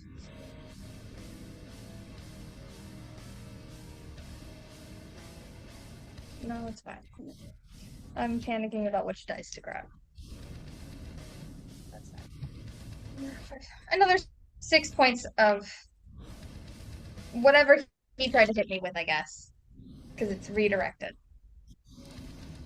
Another 6 points of what? Of the initial damage? Whatever type of damage he tried to hit me with, if it was Yeah. bludgeoning, piercing, slashing, that's what's redirected. So it'd be 6 points of, I guess, piercing, I think is what they Got do. it. Yeah, 6 points of piercing damage. He goes to stab you like, ah! And you like redirect it so he stabs himself in the leg. He like, ah! And pulls it out and goes, he's gonna try again.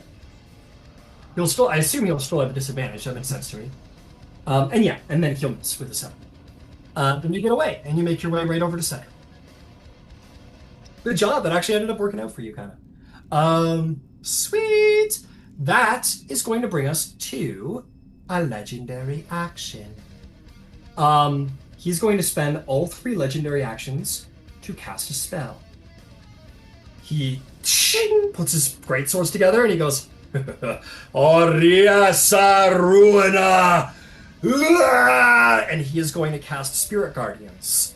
And these flying heads, like air, basically like primal stone carved spearheads, just start whirlwinding around it. And that is going to be. Let's see here. When you cast the spell, affected creature speaks out there. The first time. Okay, cool. And that is going to be 10 feet from the big guy. So that should be there, but I do it from the middle. Excellent. Yeah, that makes sense. Because he's a bigger guy, so he has a lot more area to fill. Okay.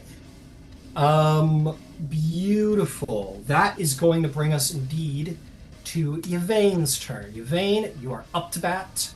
You are right around that corner. What do you do?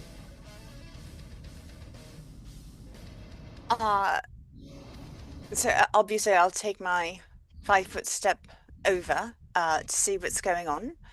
Okay. What do these spirit guardians look like?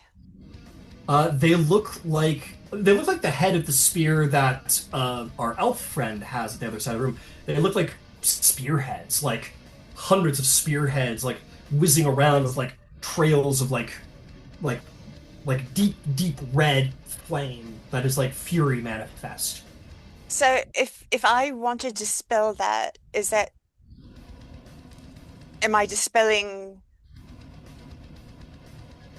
each individual one, or am I dispelling the effect? You can aim for the whole area of effect, yeah, if you want.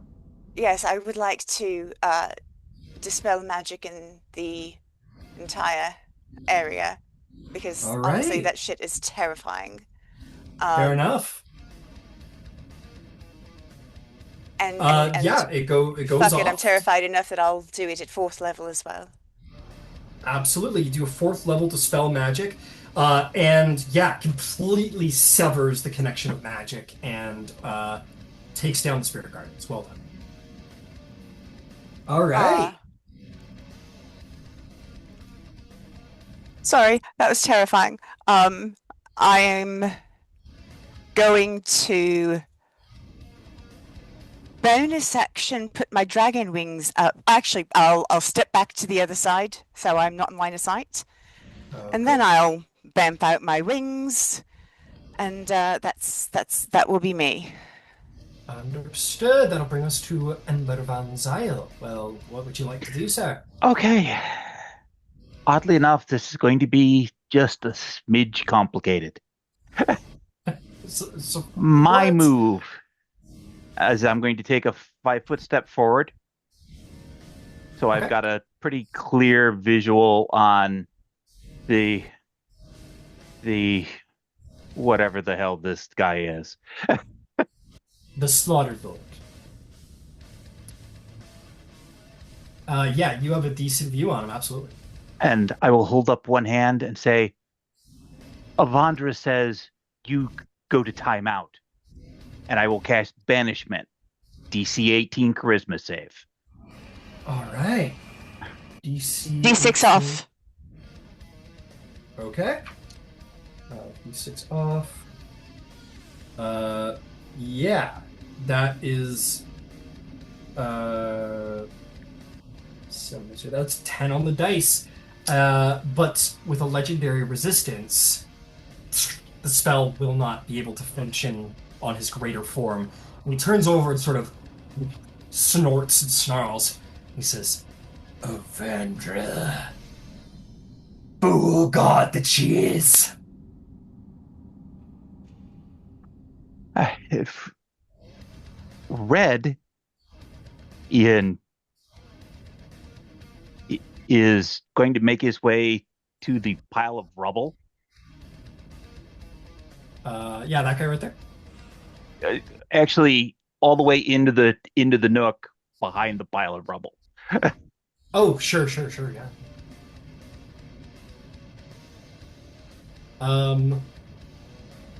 I'll say the Because ceiling's high enough you that's can get where over you said top of the... that there was rattling and there was like skeletal things that were trying to get out and couldn't get out because it was They're coming. weighted They're coming down. from they're coming from the sarcophagus. Like these Okay, guys. well, in that case, I'm going to send him behind one of the sarcophagi All right, no problem. because Red has a ring of the ram, and Sure this isn't is. being worn. So I'd like to open the lid. Fair enough. Fair enough. Yeah, no check makes sense. If you spend a charge of the ring of the ram, you could smash to oblivion whatever Yep. rocks are weighing it down. And the moment they're gone, the lids get fucking sent up and kind of, and then slide down at the end. And stepping out is one of these undeathly elven knights that are absolutely here to wreak some havoc. And through Red, Ember will say, the people closest to the entrance to your tomb, who are not goblinoids, are here to assist you. Just, Because my voice will project through Red.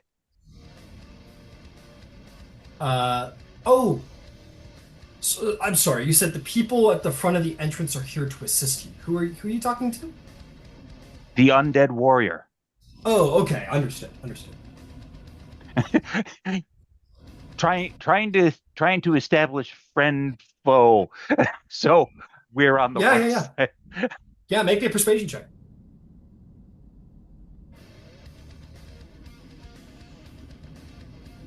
And I'm gonna expend my inspiration because I did not like that roll. And that's not a whole lot better. That's a 15. On a 15? No, actually, hold that thought for a second. Yeah, because I almost never. That's a success if you. Okay. If that matters. I was digging for the divine favor because I have it. Yeah, fair enough. Yeah, you on a 15. Yeah, I'll definitely give it to you. It kind of like looks over its shoulder back at Red and looks at the whole scene. And you have something on your side, which is that this creature's ancient enemy happens to be orcs and goblinoids. So it is like, okay, fair enough. And this creature will roll into initiative and seems to, at least for the moment, be targeting the Ravagers. And Ember will step back and step out of the line of sight as well. I go the opposite way that Yvaine went. God, we'll put you right there. All right. The elf says, he's beautiful. And she will look at the spear and say, it worked. Really worked. And she'll look over to you all, and she'll she'll continue to look at the spear. And she'll go, yes, like she's. You understand? There's a communion going on between her and the spear. Like the spear's talking to her, and she says, make more. Yes, I have just the target in mind for such an army. And she turns back to all of you as the spear seems to almost like gnarl and extend in her hands, as in this moment you will behold this betrayer arm awaken to her as she has achieved a great feat of slaughter. She says, I will unlock your true potential at the gates of Westruun. Defenders, I am certain we will meet again. The honor has been mine. And she is going to cast teleport and vanish.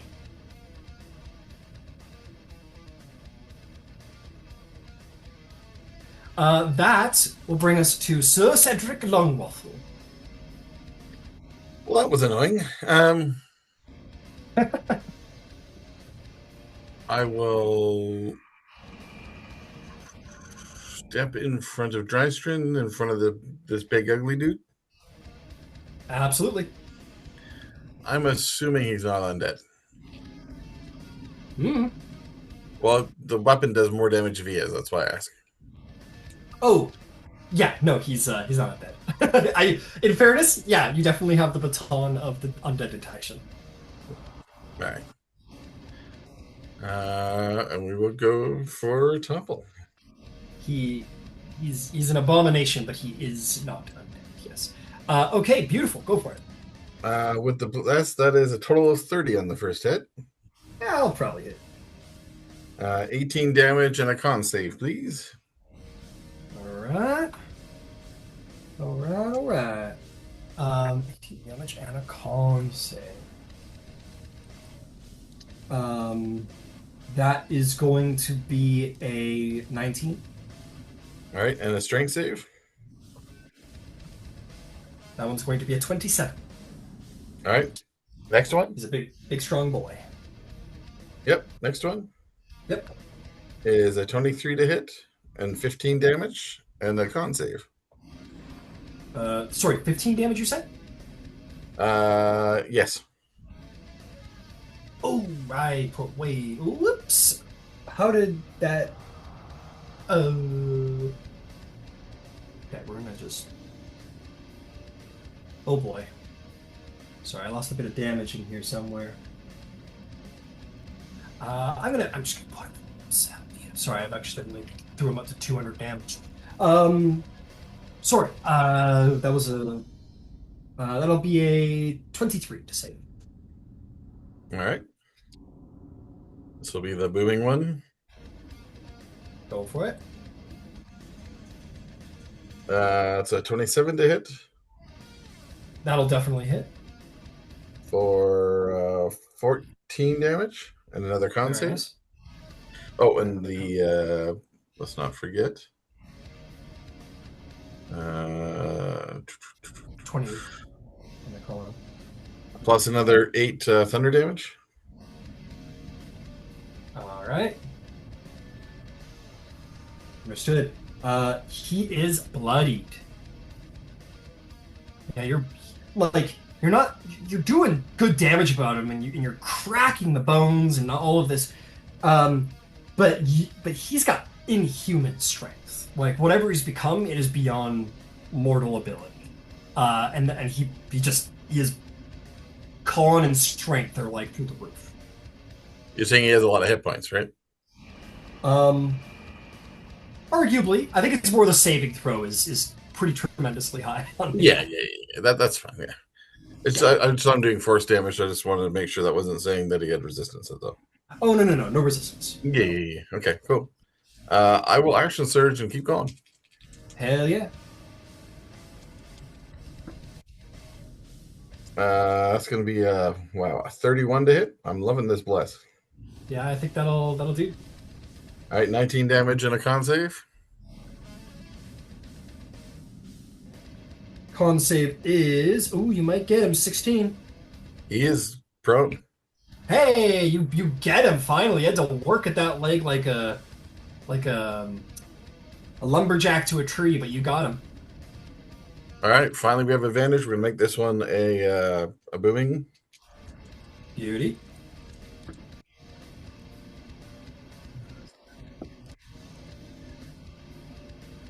Uh, 27 to hit for 12 damage, and then another. Oh, nice! Another 14 thunder damage. 14 thunder. God damn. Right. Yeah, he's pretty bloodied. All right. Last attack. Is this the bonus action attack? No, last main attack. Okay. It's going to be 30 to hit and 17 damage, and we're going to sap him with this one. Understood. Just to be clear, you have at this level you have 3. How many attacks do you have on this action surge? You've done 2 so far? It should be 6.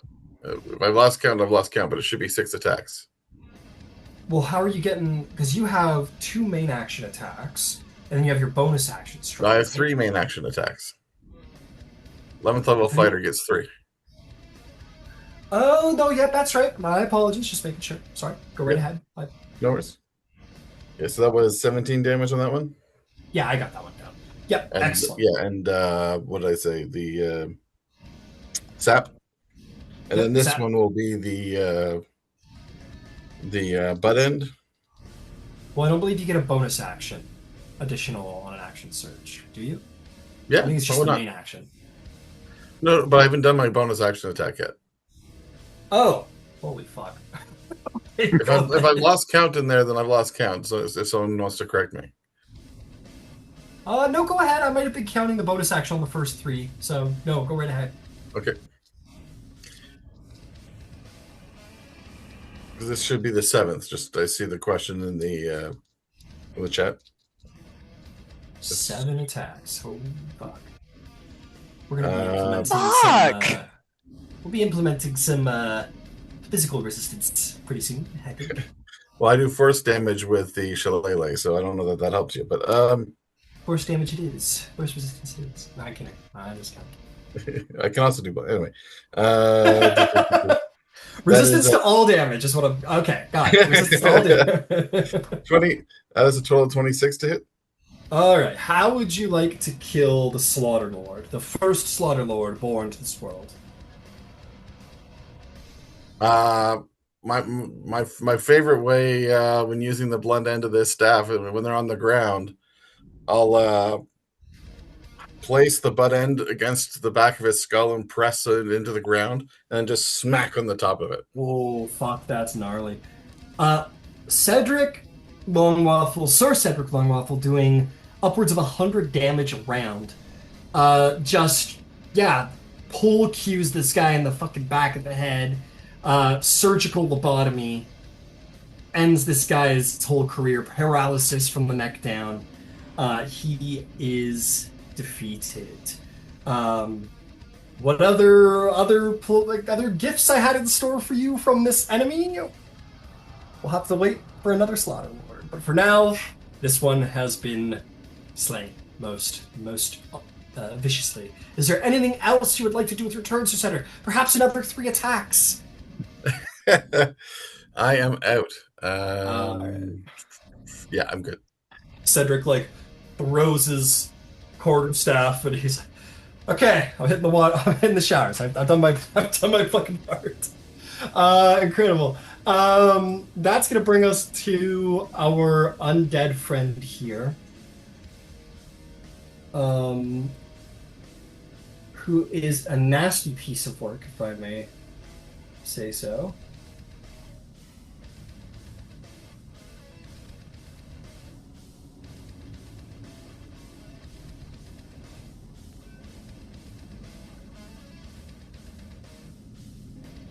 The gnome's supposed to be a friend. I guess I won't kill him. As the creature opens the lid and awakens, it's going to and basically speak very ghostly through a skeletal mouth. But what manifests is elvish arcane words, and what looks to be like a fireball begins to appear in its hand that is emulated in sort of black magic, and he is going to send out a hellfire. And that I'm going to just roll it over here because it's too much damage for me to deal with.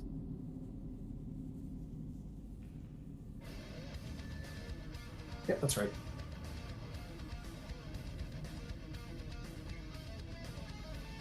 All right, now we're talking. They both save, so rather than 43 damage, they will each take 21 damage, which bloodies them in a single shot. Or actually, it might kill this one. Hang on. Wait a minute. Oh no, yeah, he's fuckered. This guy's like, it gets absolutely disintegrated in hellfire.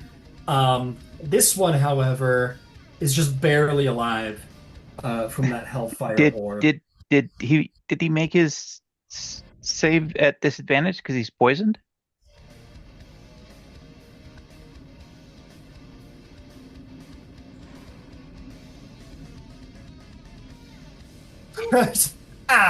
Fuck you! And he explodes anyway. You're absolutely right.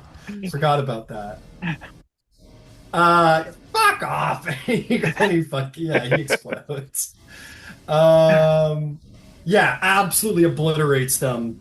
And then Buddy is going to reach back into his coffin, and he is going to pull out like this like brittle old elvish longsword that then just like glows with like black necrotic magic that extends from his undeathly form. And the remaining two goblins go from Cederic and this guy. They're like they're not very happy about that. And the guy will definitely, as you would expect, like start walking in the hall towards his adversary. The guy's like, and that'll bring us to Kiro's turn.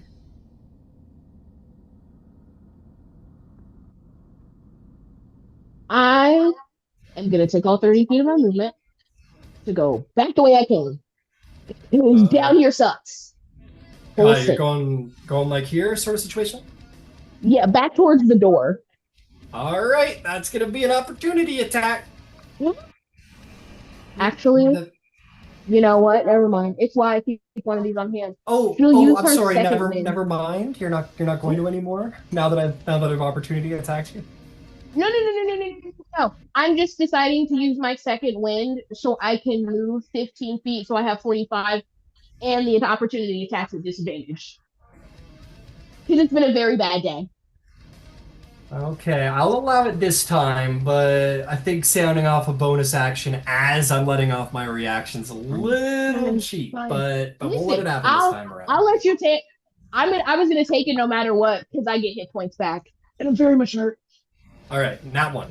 Your second wind saves you. I don't know. I'll take anything. Right. That was a one-time deal. In the future, if I'm letting off an opportunity attack, we're doing it. Okay, cool. You just go flying down and away from that danger because you're hurt. You seem capable. 35 getting over to here. Beautiful. Is there a action you'd like to take, or are you just like letting everybody else clean up? Is it? I can't remember in the new rules. Is it still an action to take a potion? It's a bonus action. I don't care, man. If you want to go extra slow and use your full main action, you can do it. Go right ahead. I just mean because the second win thing was the bonus action, so I'll take my action. That's the only thing I've got. Yeah, do this. Oh gosh, how many is that again? Is this a basic? Greater.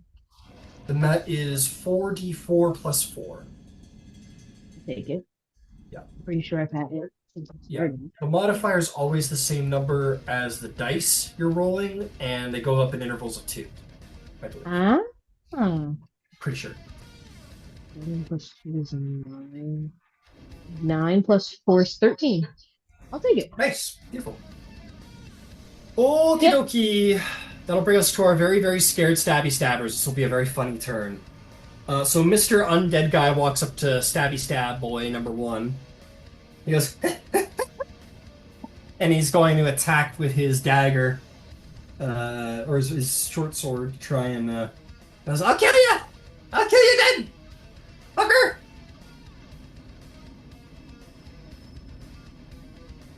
Fuck, I missed! And that's he's gonna, I'm disengaging, I'm getting the fuck out of here! what was that I heard earlier? There's people at the entrance who will help me? Deal! And he's going to disengage with his nimble escape. 10. And he's going to start running back towards the entrance of the tomb.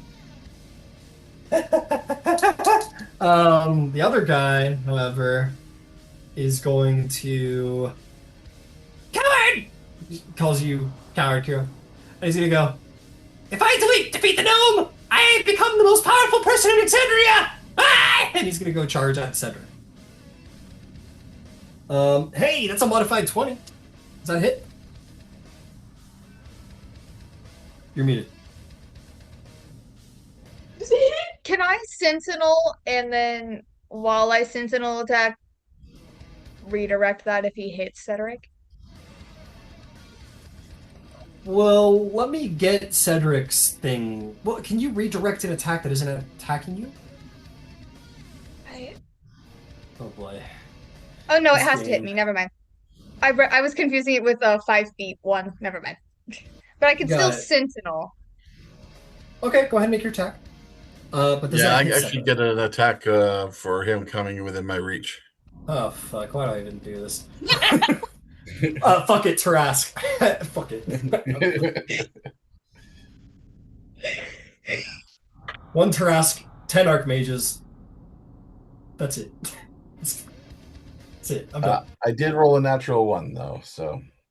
Hey, roll an attack roll on Drycerin. You guys are so good at this. I might actually damage somebody with one of you.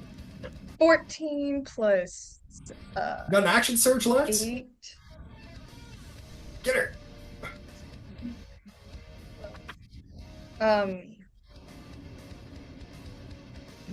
21 to hit. Yeah, that'll hit. How'd you do, Cedric? I rolled a 17. Does a 17 hit Drycerin? No. No. Of course. The one attack Cedric rolls that doesn't hit somebody is on an ally. Okay. So basically what happened, and just to note the comedy of this moment, this guy runs in, and Cedric swings and misses, and almost hits Drycerin, who then hits the goblin, who is hitting Cedric. So it's fully like a 3-way like punch situation going on right now. So roll damage. You get him, Drycerin.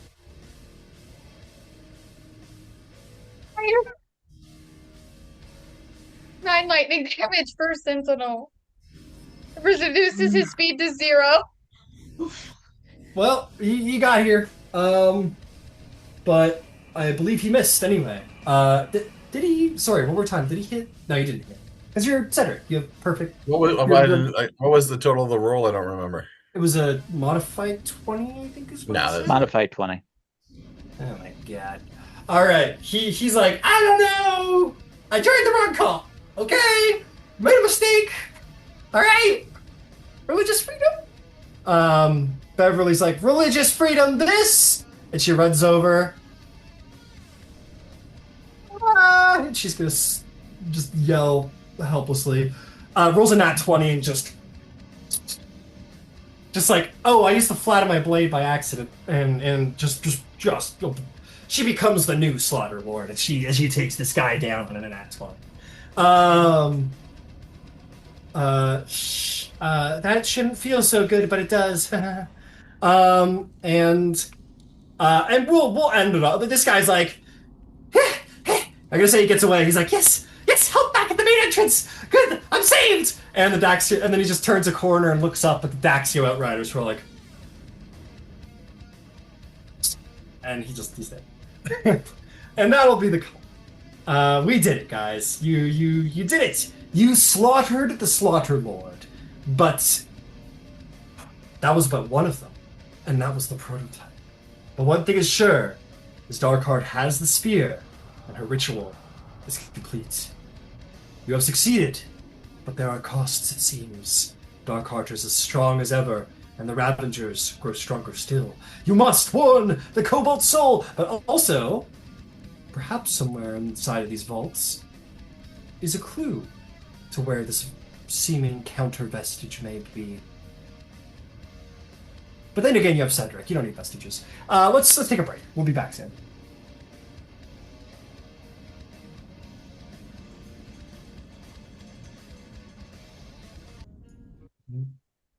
with that, um,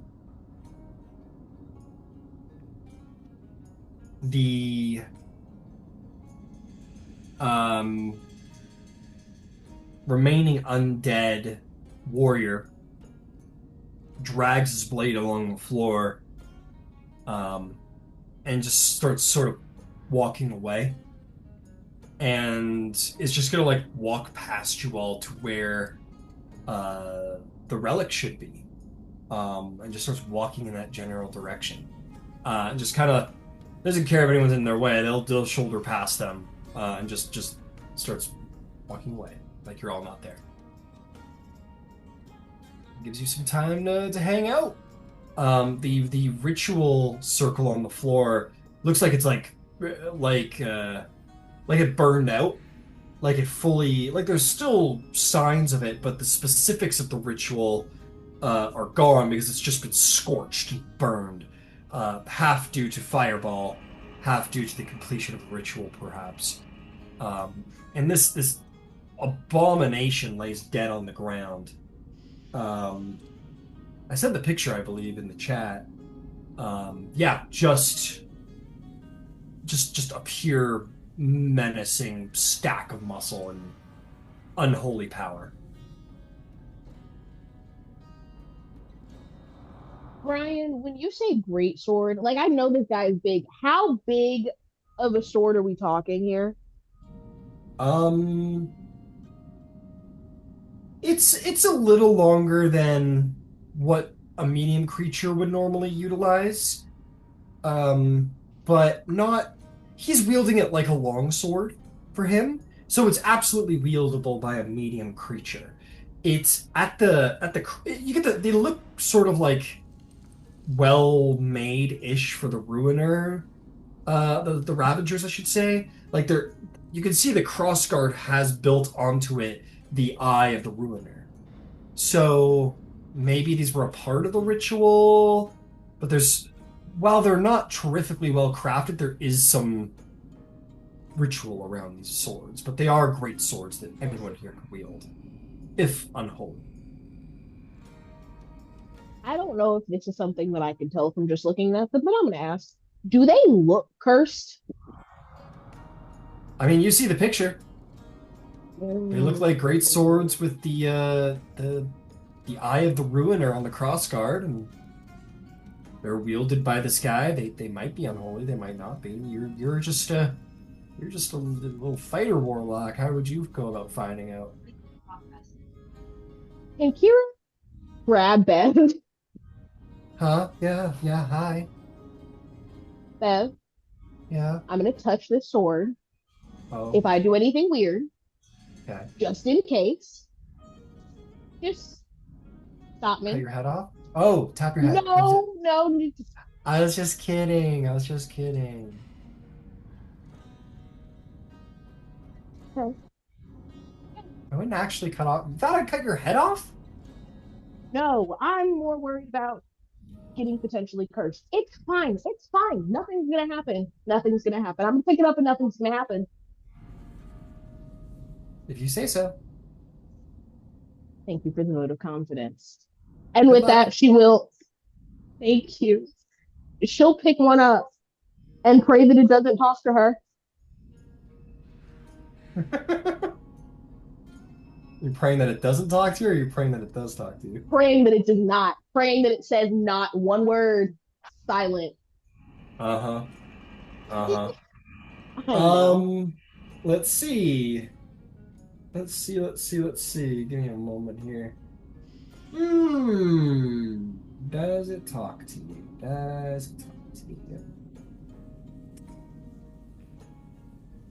One moment. I'm gonna find out if it does.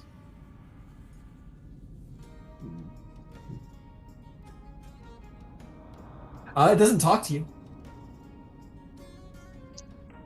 Oh, thank you. After a couple seconds, because like she picks it up and just holds it by the hilt and lets the actual sword still rest in the ground. After a couple seconds, she'll look over at Beverly, didn't talk, and she'll look it up, and now she'll now that she has like a hand on it, how well is it weighted? I guess because it looks like a nice sword. I It's mean, big.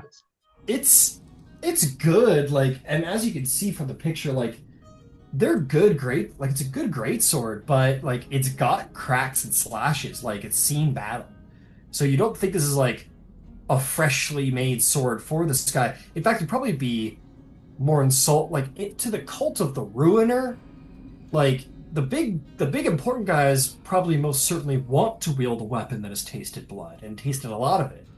So you expect that to be wielded by this evil creature. It's probably drank a lot of blood in its time, so to speak. So these are used older weapons. As for balance, they're pretty well weighted. They're pretty decently weighted. I mean, they're not magical. You've felt the power of a magic weapon like +1, +2. There's no +1, +2 quality to them. If they and I'm just trying to figure out if it's a magic item in this moment. I'll say, you know what? Let's have some fun. Yeah, I'll say there's an attunement aspect to it. You feel the potential of attunement. While she's holding it, kind of to herself, she just goes, Yvaine's gonna kill me. She's going to take the whip off of her side and put it back in the bag of holding. She'll unattune to that. And she'll look at Bev and go, let's hope I don't get cursed. And she'll sit down with this sword in her lap and however long they're in here, she'll start attuning to it. Takes an hour. She's like, probably is, but good luck. Worse has happened. In a hole. Wait, I was supposed to tap you if it was doing something weird? It hasn't done anything yet. You were supposed to tap me if it talked. It hasn't talked yet. Okay. Cool. You know, your sword talks. First of all, Yeah. if my sword talks, keep in mind, my sword's like gold and like silver bladed, and it does radiant damage, and it's like a holy weapon. You're right. You're not wrong. Yours is like also, specifically an unholy one. Listen, I'm not claiming it. I'm just curious. It could backfire spectacularly. Probably will. Yeah, it's a sword that's been dedicated and forged in the likeness of the Ruiner, the god of slaughter, so... Listen. Religious freedom? I guess, like that one goblin said? Did he make it out? Huh? Did he make it out? Oh, I'm there certain was a little bit that of like... the Outriders got him. Yeah, there was a bit of a squeal sound from down the hallway. I don't think it went well. Anyway, just read them. Look, I'm your friend. You do what you want, but I'll just put it out there. It's a pretty evil looking sword with a mark of an uneven evil god on it. So pick your poison, literally. Trust me, I am keeping it in mind. Okay. What are you like hoping for? I'm just curious. Like, are you like hoping that you can like talk to, like shit talk the Ruiner when you get it? Like, be like, yo, what's up? Fuck you, Ruiner. Oh, absolutely not. No. I'm hoping. Actually, I don't know what I'm hoping for. I'm hoping it doesn't talk to me. I'm hoping that I learn something, and I'm hoping that I don't come away from this cursed forever. Okay. The greatest way to find out is to do, so. I'll be your keeper. Don't worry. I'll keep an eye on you. And my head will stay attached to my shoulders, right? I'm not going to cut your head off. That would be so mean. Okay, I'm not going to be like you're about to be, which is a crazy slaughter person. See, that happens. I brought you over just in case. I'm trying to be responsible. I know. And you've picked me, and I'm honored. I mean, you were also the one that pulled me out of the hallway after I kind of got trampled earlier, so. Yeah, Besides, I'll always look out for you. Bev would aim for the hands anyway. I would. Yeah. It's a two-handed I'm gonna- weapon. If she doesn't have a hand, she can't wield it. Oh, that's dark. But I'm that's gonna also sit true, here I and guess. attune to my evil weapon and hope that I don't get cursed. Can you guys go find out what part of me you're gonna cut off first? I'm sorry, Not where right is Okay. Yvaine in all this? Somewhere else where Kiro's allowed to make the decision she wants to make. Because if Yvaine was anywhere close to here, Yvaine would have stopped her by now. Mm-hmm. She knows. All right. And with that, we'd probably say that if you wish, you could, like, everything extends on within here. There was the sentiment of, you guys skipped some of the murals and the ruins in here and whatnot, and they sort of tell the story of the weapon that was interred here. And maybe there might be some clues as to where to go, what to do next regarding whatever. Maybe, So yeah, Yvaine. maybe we can say that Yvaine was going to see if there was a clue about the armor in the Yeah. motifs or somewhere. Absolutely. I'll throw out there Dreiser and Cederic. Would you guys be doing your own thing, or maybe perhaps assisting Yvaine? Stressman would probably be assisting Yvaine with like the religion stuff if she could. Things Yeah. like that. Insight. Beautiful. She has Well, those on you're the cleric between the two of you, so why don't you make a religion check? What about you, Cedric? Are you helping out Yvaine? Are you doing your own thing? If I can be of any help, I will. Beautiful. So then why don't we say Cedric is lending a little aid, and Yvaine, you can go ahead and make an investigation check at advantage. Excellent. Or you could both roll one, whatever you like. Is anyone else proficient in it? What would be the Shit. question would be, is Cedric proficient in it? Cedric, are you No. proficient in investigate? No. Okay. No. So maybe I'm that's sorry, I advantage. had to find my glasses. No worries.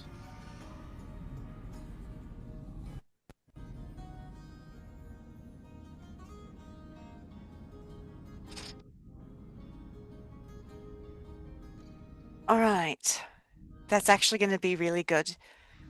So it's a 19, but my Oracle Eye gives me a +5 on these particular kinds of checks, I think.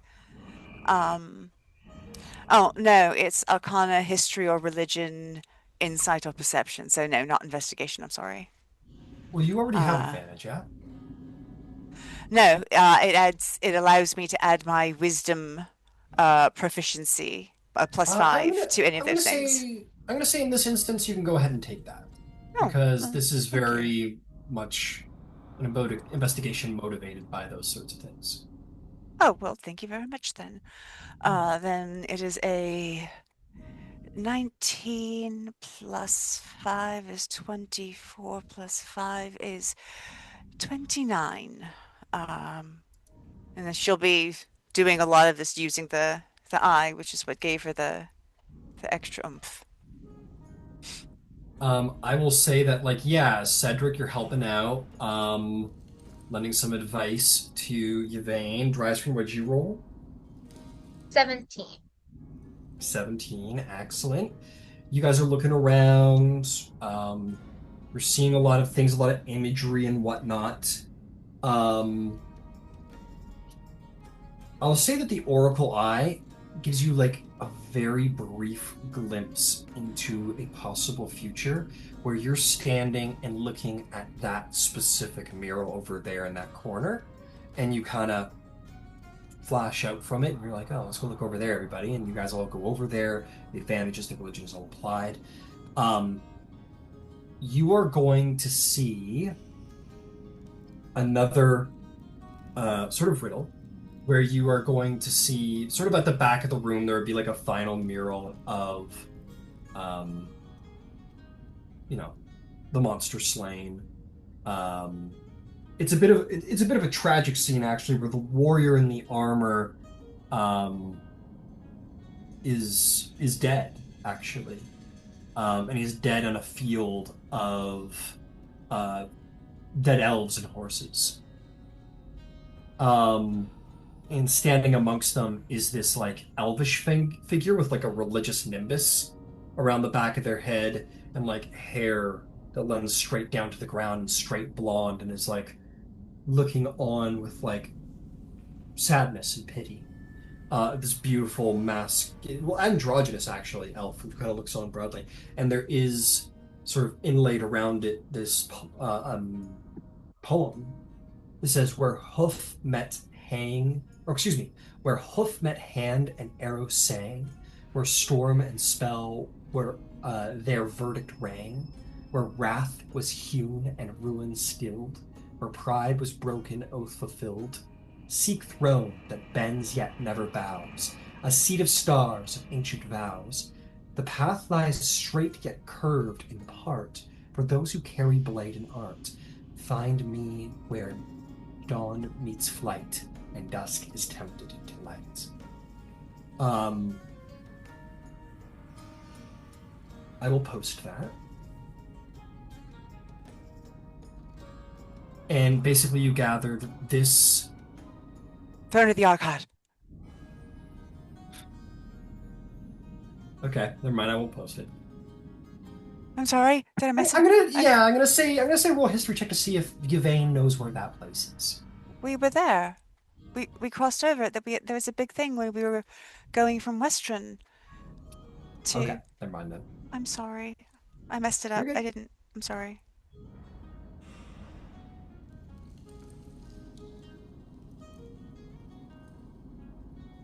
You're good.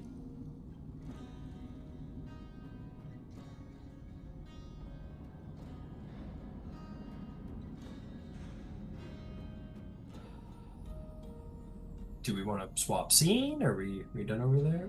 No, I'm sorry. I just got excited. Please continue.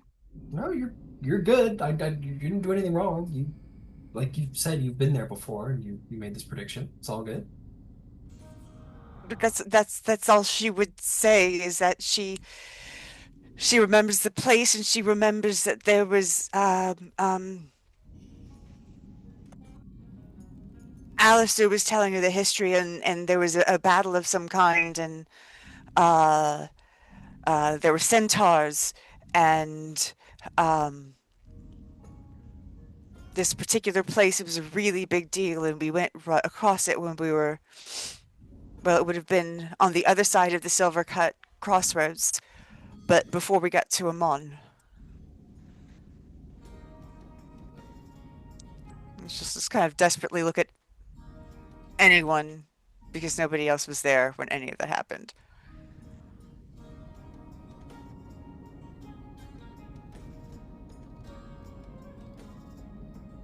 I believe Ember was there. He's off talking to Beverly and Hero. Ember's entirely waiting on one thing, and that's for Kiro's attunement process to finish, and for her to wrap her hand around the handle of the blade with intent. All right, fair enough. Because Red is holding an action, and the action is he has a once a day cast of heat metal.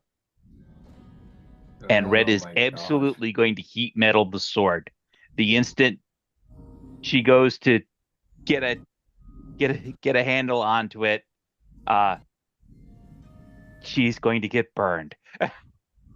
Is this the moment she completes attuning, or the moment she tries to start? Okay. Yeah, I will let it go on the hopes that she changes her mind. But this is a really bad idea. Okay, we'll say on the tail end of your attunement, Kiro, you feel yourself attuned to this weapon. You would know that this is I'm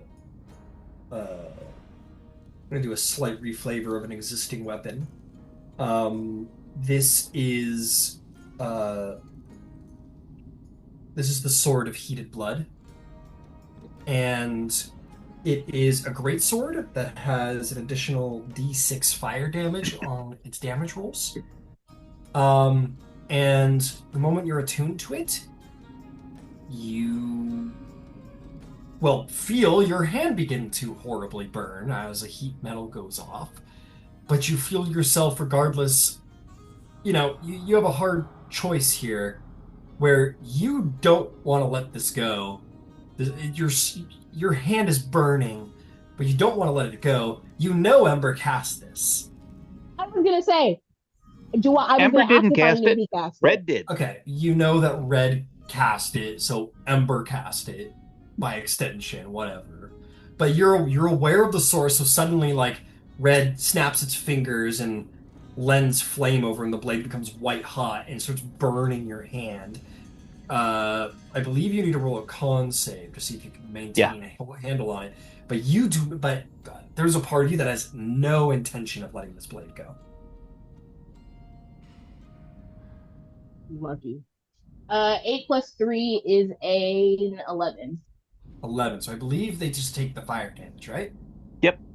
So roll the fire damage, Ember, and Kiro, I need you to roll me a wisdom saving throw. 2d8. Also, Oh, that's a good. 2, everybody also got a short rest by this point. I never do this. My dice know this is a bad idea. I rolled a nat 1. I can't think of the last time I rolled one of those. Nat 1 plus 1 for a 2. Okay. How much damage did you do, Ember? 9 points of fire. Okay. 9 fire to you, Kiro. Kiro, your hand burns as you're doing this, and you know it was Red, and you know by extension it was Ember. And it makes you so fucking angry that you want to kill Ember. And that is exactly what you're gonna do. So let's kick this off. He's made his action. It's your turn now. Take this sword, as you wish to wield no other weapon other than it, and I want you to make as decisive a killing blow attack against Ember as you possibly can. At disadvantage. At disadvantage because your hand is burned.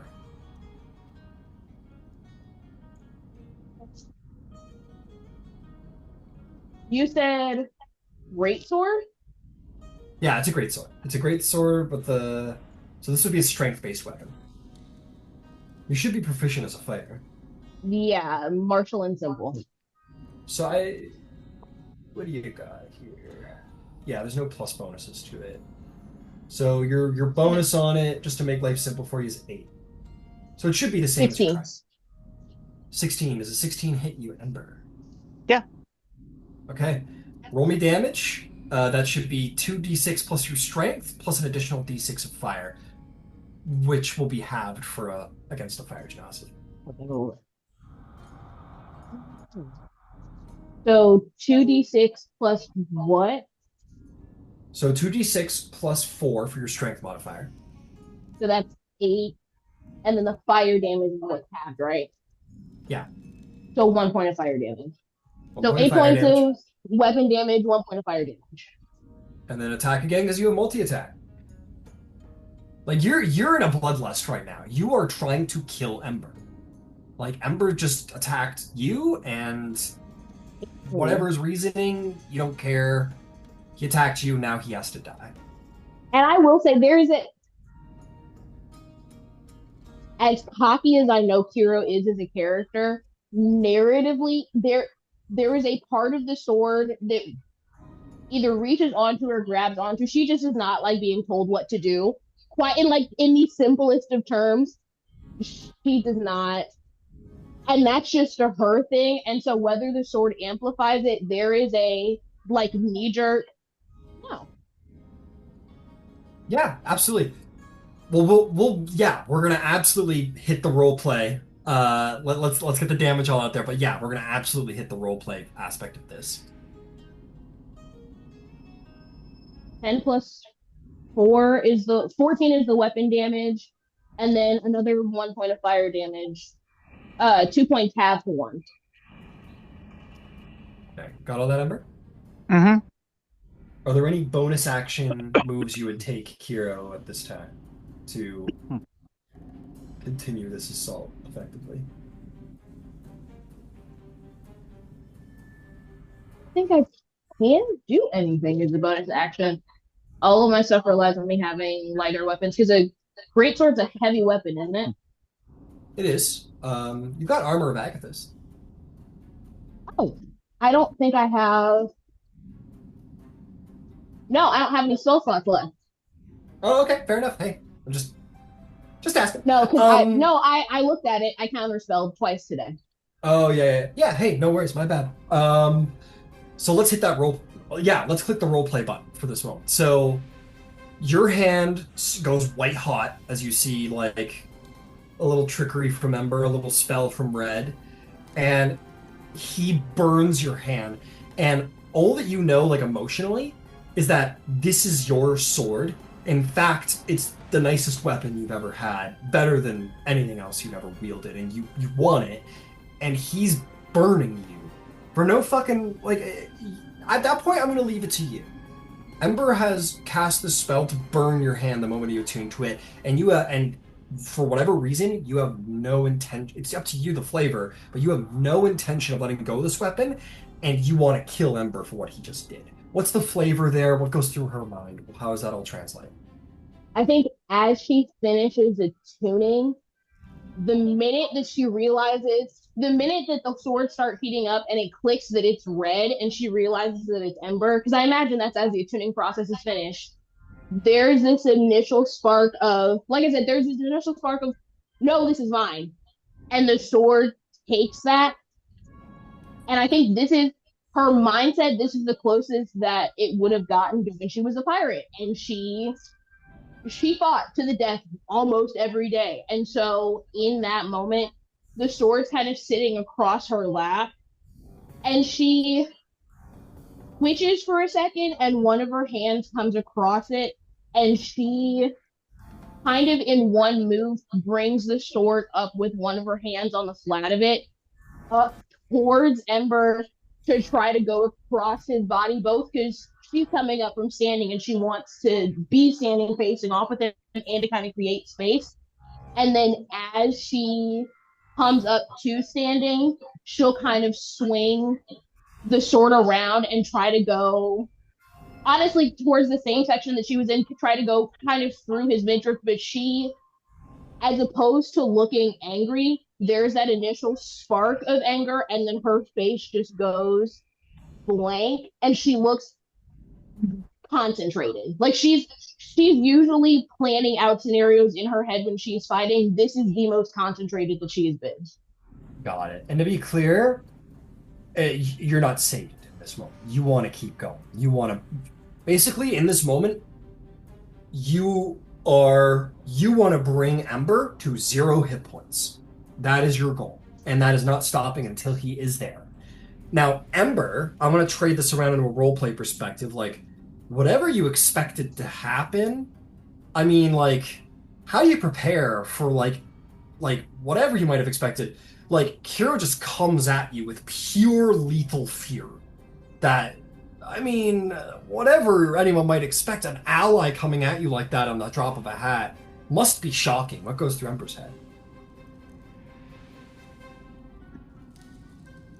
It is not that shocking for Ember, because this is exactly what he anticipated. He was hoping that the initial burst of pain would be enough to make Kiro not have any choice, but have a physical reaction to let go. Mm-hmm. You know, like grabbing onto the hot item out of a fire or off the stove. You know, the initial reaction is just to pull away. The fact that she did not answers beyond question. Oh yeah. That she is not in control. So the question becomes, can the damage continue to mount sufficient to make her let it go? Yeah, absolutely. Which brings us around to the third person in this scene, who is gonna quite was like sipping her orange juice box. Was like, oh, what the fuck? She will throw her hand out and is going to cast Hold Person on Kiro, as she has another power sort of unlocks to her that the sword continues to reveal. Make me a Wisdom saving throw. It's a Hold Person, so it probably won't work because that's how these spells work. Is that they don't. But give me a roll. Let's see how it goes. Wisdom saving throw. You're in luck. It's a 14 altogether. Her DC is 15. Just barely does the Hold Person take place. Shooting up from the ground are these like almost like made of like golden chains shoot up from the ground and like wrap themselves around your wrist, like clamp on your wrist like a jailer's chains, and then like again sort of phantasmally, like elementally, just sort of like pull you to the ground until you're like on your knees. You're still gripping the sword with ferocious intent, and maybe like pulling against the Hold Person, but you are effectively paralyzed by the Hold Person. Well, that's what I was gonna say. Every move that she has made has led into the next one. Like narratively, her turn is over. She is already moving into what she's doing next because she knows that there's somebody else standing off to the side. So even as Beverly's Hold Person takes place, like it's stopping whatever she's doing and then pulling her to the ground. But she's still trying to go. Yeah, still like a caged animal. I'm gonna and because of how paralysis works, I'm gonna say like it chained your hands and then it like shut up your arms and like chained your neck and then like gagged your mouth because it does stop your ability to speak and all these things. And then I'm just gonna say Beverly like walks over and basically like stomps the flat of the blade until it like is like forced out of your hand onto the ground, because as a paralyzed, incapacitated person, you can't effectively grip a weapon too tight. And she like kicks it flat to the ground out of your hand. And he's like, oh, okay, we're gonna. She just like kicks it off into the corner. And certainly at this point, Dryster and Yvaine and Cederic over in the other side of the room turn around to see Kiro like, not even. And at this point, Kiro, you're in desperate pain where on one hand you want to kill Ember, but on the other hand you want your sword back, and your sword's been taken from you, and these two huge desires are conflicting you right now as you're stuck there paralyzed. And I think we'll just go to a narrative at this point. Where you're restrained. You get to roll once a round, but as the 5 party members are going to be around you, we'll say that you're incapacitated for all intents and purposes. But yeah, you 3 see this Kiro suddenly in like kill Ember, get my sword, fucking insanity, and yeah, play it out by all means. Oh, I will say, from Kiro's perspective, she goes between looking at Ember and looking at the sword. She's trying to twist out of whatever this is any way that she can in the direction of the sword, but she's still as focused as she was when she had the sword in her hand. But like you said, she is still very conflicted, very visibly conflicted on, she wants the sword. I'm not taking my eye off you. And that's perfectly fine.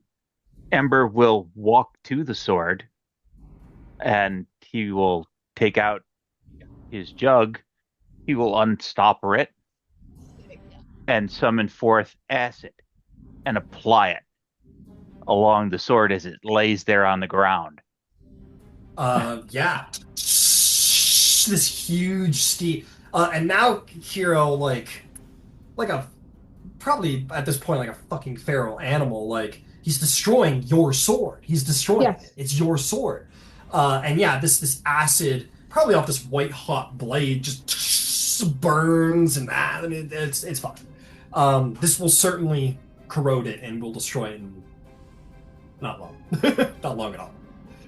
Quite honestly, thinking of the state of mind that she's in, and especially once Ember starts to pour acid over the sword, she makes in her head she's getting to that sword no matter what. And so if it causes her pain, if we have to roll damage, she's getting to that sword no matter what, and she does not care about whatever is holding her back. Roll a wisdom saving throw. Let's see if you break out.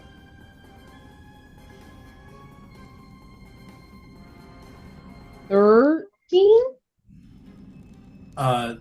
Beverly's newfound powers hold you in your frenzied berserker anger at bay, and you are unable to break free. As you're just like no, and just like just freaking out. And yeah, I will say before Kiro's released from the whole person, like it will corrode the blade by all means. And you just watch in almost pain, not literal pain, but almost pain, as this psychological pain to be sure. You know what? For shits and giggles, you'll take 4 points of psychic damage just from the mental desperation of watching this process happen. And as we begin to reach the minute mark of the whole person,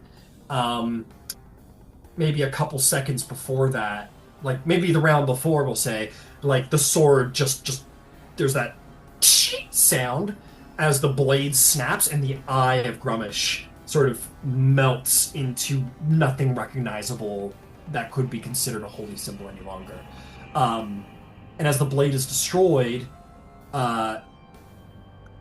you're like in this moment of like no, this is like Frodo losing the ring to Gollum.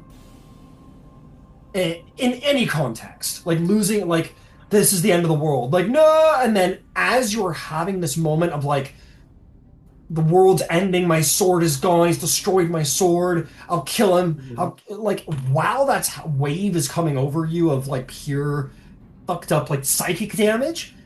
It also goes completely away in the same breath, where all that's left is like the echo of that emotion, and it's just kind of hollow now, where it's like it's there, and it's entirely up to you if you want to hold on to that or not. Because it's roleplay. It's up to you. If you want to hold on to those emotions, there's nothing saying you can't, but you do feel like not bound to it anymore. It feels like it's a little more hollow, and then you're released.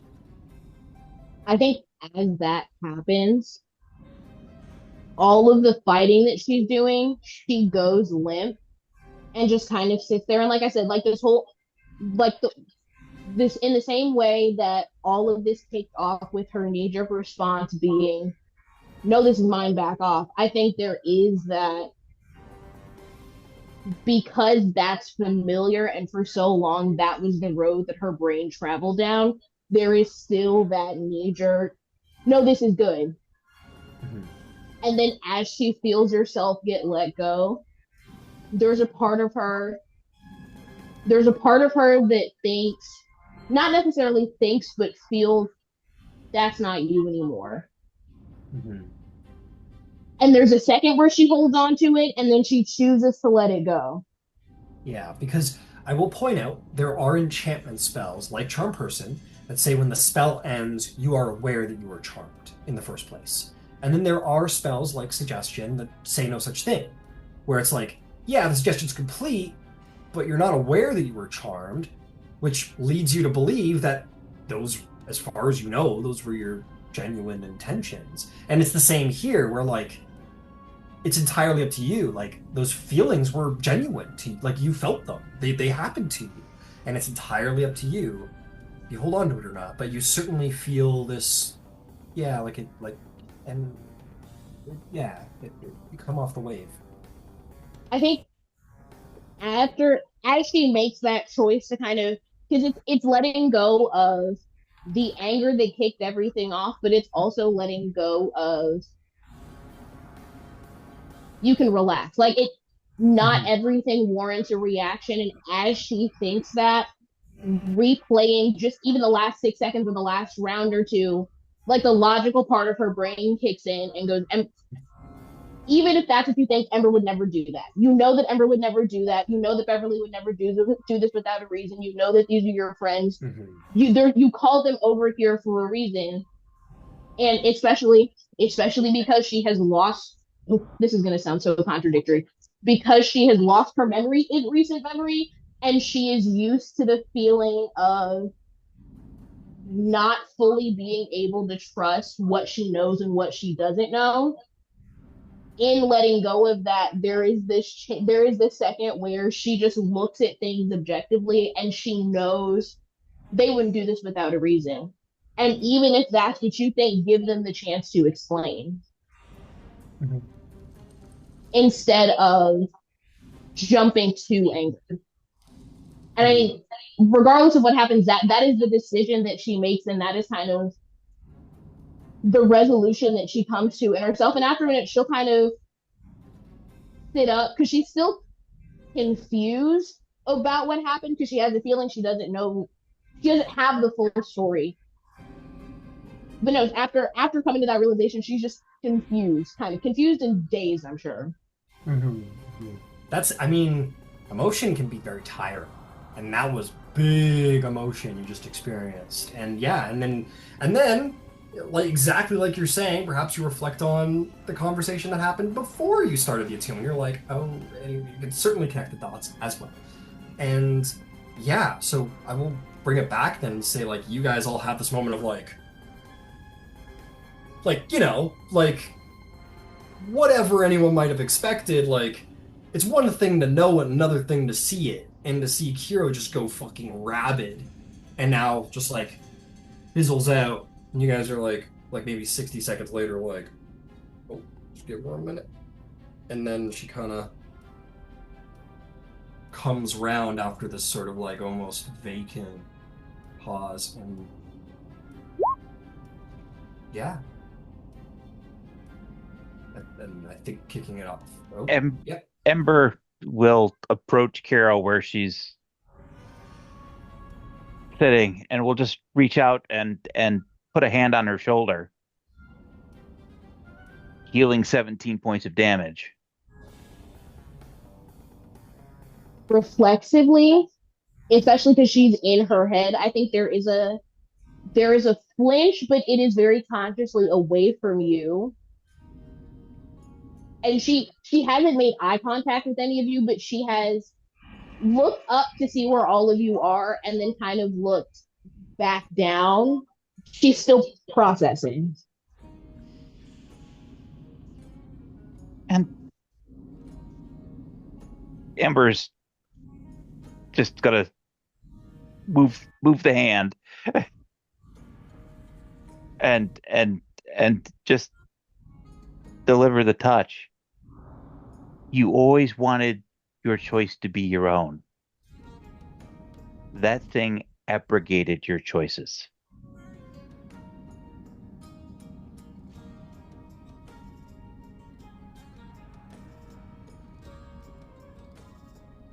Ember, I didn't mean it. I know you know that.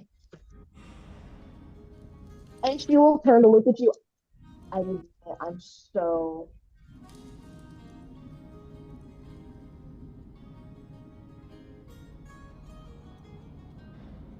Of all of the things that have happened to me in my head, that's the first one that I remember feeling. What that? And she'll kind of look at where the sword is and take a step away from it. And There's look the at second you. one. And she'll just look at you and say, I'm so sorry. And then kind of, if there is a corner kind of off to the side, in the opposite direction of those two swords, no thank you, she'll just find it and kind of In the same position that she was sitting in where she was attuning the sword, she'll summon the trident and just kind of stare at it in her lap.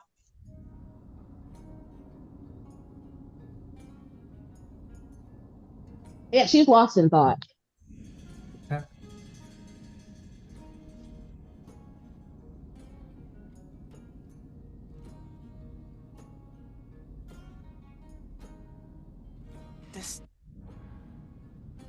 Could you tell me at what point we would have seen anything? Oh, from the moment Kiro slashed Ember for the first time, like what, like, yeah, and you guys turn around and were like, what the fuck? And then she was bound to the floor and taken care of, and you guys just observed for that. Since Yvaine was already using the Oracle Eye to see things, and she can detect magic and detect good and evil at will, while they're doing that, can she sort of look around the room and detect magic and detect good and evil and such? Yeah. The fragments of the sword are still magical, but dormantly so. Like the sword could be reforged. It's a question of like if it was reforged, would it still carry the same curse? You know, that's a matter for another, probably a smith or someone proficient in Arcana or something. But anyway, there are dormant magics within the fragments of the sword. The other blade is magical, of the uncommon level. All of the flames in the room, all these blue flames, are magical. You feel undead presence coming from each of the coffins. The banging on the lids have stopped, since everything is like fallen dead. In fact, you see that last guy sort of has come back in at this point, who is indeed undead. Walks over to his coffin, sort of like turns over and looks at you all, and in Elvish will say,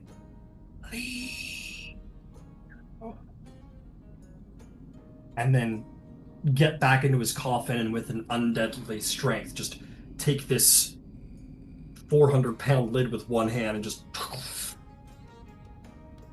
seal himself back into his eternal rest.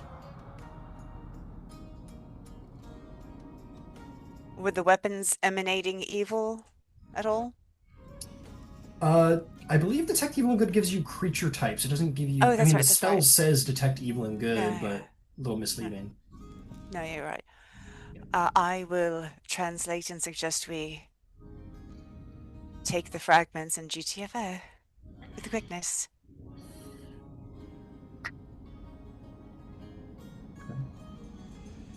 That's what you all deign to do. You can... you wish to gather up the fragments of the sword and the other greatsword? Yes. Okay. Leaving it for someone else. Fair enough. You head back to the last Daxio checkpoint. Oh fuck, he has a name. We have the sergeant. Hang on a second. I gotta go. Find all my old info here really quick. Be about a moment. You'll find your way back to the checkpoint in the tomb that they've sort of set up.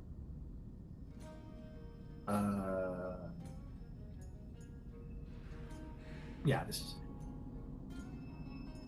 Oh fuck! I never wrote it down. Ah fuck. Stupid. Anyway, the sergeant will go unnamed until I can find it. He'll say, "Well, are the Ravagers taken care of? Have you succeeded?"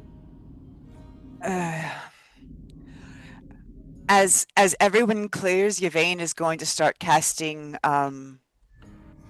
Move Earth to start collapsing the entrances.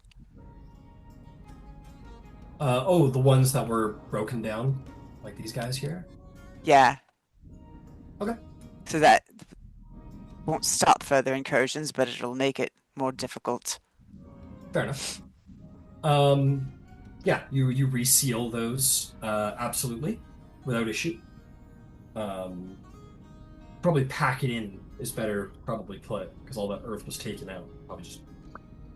But yeah, you seal it back up, and say, well, we should linger in these tombs no longer than necessary. I suppose, if you would agree. We should leave. Outriders, back to the surface. And that is what they'll do. They will make it back to the surface, and you guys are more than welcome to reseal the entrance. And they will say, so, we are to understand that this Ravager force has been slain and dealt with. No longer do we need to debug it. No, the threat here is taken care of. There is a threat against Westruun. We don't know exactly when that will come. We would like to report first. How should you? See. Well, yes, that makes sense. We are responsible for patrolling the Silvercut Crossroads. Westruun is a little out of our way. It may be best if you all head there, Defenders of Westruun. Of course. It seems that you have abilities to move much faster than even us, and as fleet as we are. Well, it has been very fortunate that we have run into you. So, thank you for your assistance. It wouldn't have gone so well if we hadn't had you. Well, we are glad that we could be here, certainly. Alright, so we go back to the Wyvern, and Bev can get us to Westruun. Okay. Yeah, the Daxio Outriders immediately begin to pack up camp. They are an exceptionally potent cavalry force, but a small infantry force in a closed space is much less their capability time. So they all begin to mount up and pull up camp. You guys round up Vagoth, who's passed out on the back of his wyvern. And she's once again the hat wielder. She says, I think I am going to get it turned into a helmet. I think I'm done with this aesthetic. She will say, okay, to Westruun, right? Yes, please. Okay. She slides her fingers along the brim of the hat. You all disappear. And you will reappear outside the gates of Westruun without issue. Her teleportation goes off without flaw. I also want to give you advantage of inspiration cure for the good role playing. We're playing into the scene. Very good.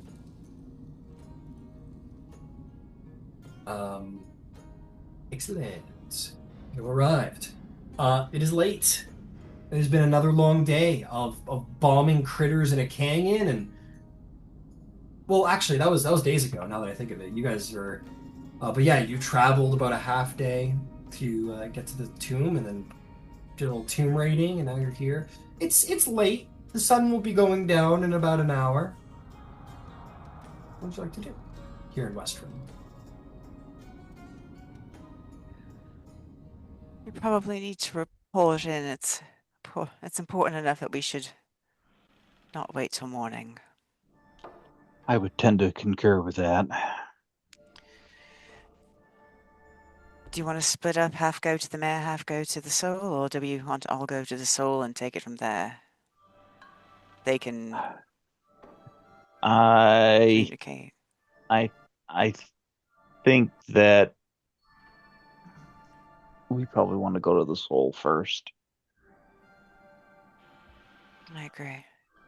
Hey, it's a good thing you got those swords, because if you'll recall, you guys are being paid on a acquisition basis, so it actually ends up working out. All right, you guys head to the Cobalt Soul repository. Excellent. You make your way in there, and you are going to find Curator Curator, whatever his name. Yeah, not Vagoth. The Curator. Sorry, I'm second at names today. But you find the curator, who says, "So, how did it go?" You can see he's clearly looking around at you all for something lengthy. Did you get there in time? Were we too late? The woman that you had as the moon elf, the evil moon elf. Yeah. Dark Heart or something like that? Dark. Yes. So she's very definitely the champion of Grumsh, and she has the spear, and it is awakened and speaking to her, and she can raise, and she will describe the creatures, and Ember can show you where on a map, and she'll suggest to whoever helps grab the swords, put the swords down, and say, this is the aberration was two of these new chant, and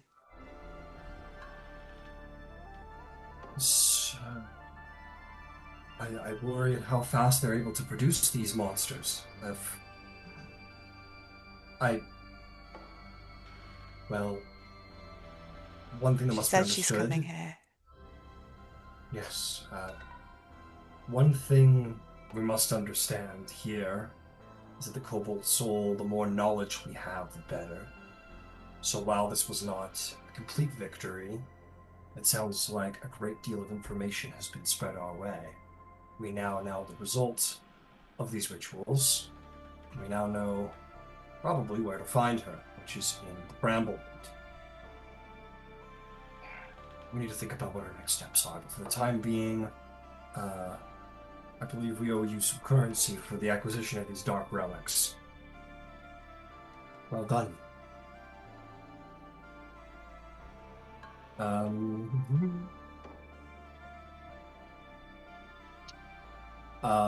They will pay you 500 gold pieces for the acquisition of these swords. They say, we will have these sealed within our vaults. It's, You know, sometimes we find things and we don't go in and take everything inside because it, opens up the box. We knew about this lair, but didn't fully understand it until we had the clips of the journal. Sometimes it's best to leave well enough alone. I guess sometimes it's not. It's hard to know when. Well, I believe you are familiar with the expositor Cressida Holt. Yes. I expect she will be contacting you soon on our behalf regarding what's to be done next. We will inform the Lord Mayor of the threat gathering now. The one thing we could rely on from the Ravagers is that they are stupid, fairly easy to counter tactically. With this Darkheart, she's clever. Anyway, you've done well. Get some rest. We'll figure out next steps. Corlon's vestige. Did I tell you about that? You mentioned it, yes. That might be an exceptional next step, in fact. You all have been trying to gather relics and vestiges regardless. We are monks here. We do believe in divine intervention, and perhaps you were meant to find this vestige as a failsafe. In fact, it rather makes sense. Esoterically, people back when they made their tombs, vaults of these manner, there were failsafes like this. If the vault was infiltrated and its defenses defeated, there was that last hope of something abroad to counter. So, perhaps this might be your next step, but get some rest. You surely deserve it after your travels. Thank you.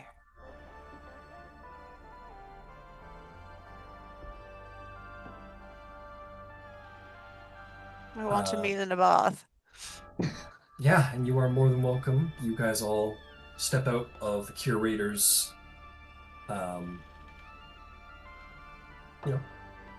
office, back into the magnificent repositories of knowledge here. The city of Westruun itself, a repository of knowledge in many ways. Where are you headed next? Your university. Oh, you're muted, Kira. I thought Yvaine said we were going to either the inn or somewhere to get a drink. Yeah, if you guys want to go to the Sun Kissed Inn again, get some drinks, get some betties, absolutely. Yeah, you make your way back towards your humble abode. Well, it's not your humble abode. It's the place you live while you're away.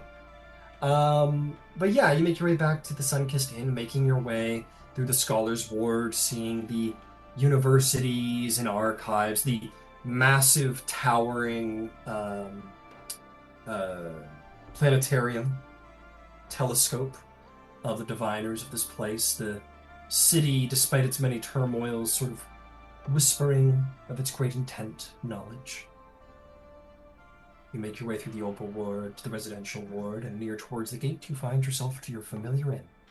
Step on inside for some food and some drink at the usual places.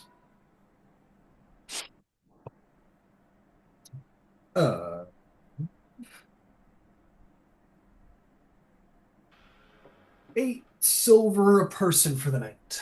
And there's 6 of you. 8. Call it 1 gold. So 6 gold. Same meal comes with that. Meal's still not terribly improved. You guys have done a lot of work, sort of allowing Westruun to get its feet underneath it. But an economy doesn't fix itself overnight, unfortunately. And the bread is still a little stale.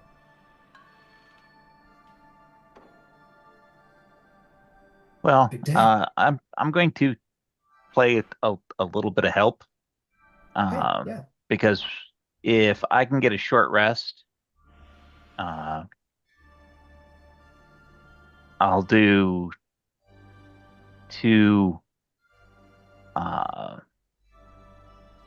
to create food and waters to bolster their Yeah. raw material stuff. Yeah. So you're a little bit better off than anybody else. Yeah. Ulf Jr. goes, oh, thanks, Ember. I really appreciate it. You really know, I didn't know how to unstale bread. That's very impressive. And yeah, you certainly do. I'm gonna go around a little bit. You guys just kind of sit around eating your food. There've been some leads. Hero. The last thing that was spoken at the repository was of this vestige, this sort of Coralon, elfy, sort of anti-big bad guy vestige, and you've been given this lead of this, like, Dryden of the Deep, Trident of the Graves of Sailors sort of Syrian channel thing. How much does she think about that? How much does Kiro think about this trident? How much does she want this trident? Or is there any other vestiges that we've learned of that call her name? I'll be honest, both because of what it is and where it is, and then on top of that, the Raven Queen hinging their deal on getting her memories back. All of that hinging on that place and everything, kind of her feeling like a lot of stuff is pointing towards the channel, especially now. I think it's on her mind, both because it's a lot closer than it was before, but also it feels like a test, and it feels like that is where your life changed for the first time, and everything that you've been going through all of this time, by the time you get back there, that is the test of, was it worth it? Like, did you learn the lesson, basically? Divine pilgrimage. Absolutely. Okay. Very interesting. And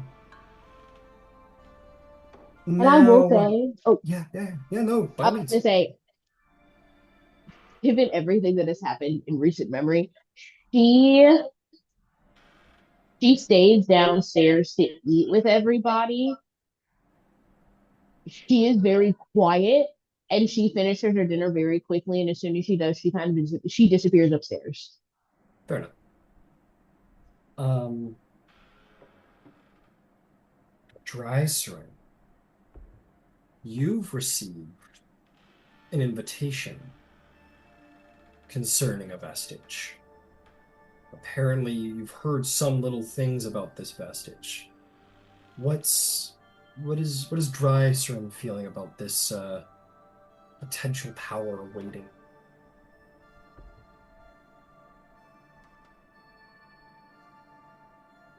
She knows, like, an honor to have it, and she feels that once she does,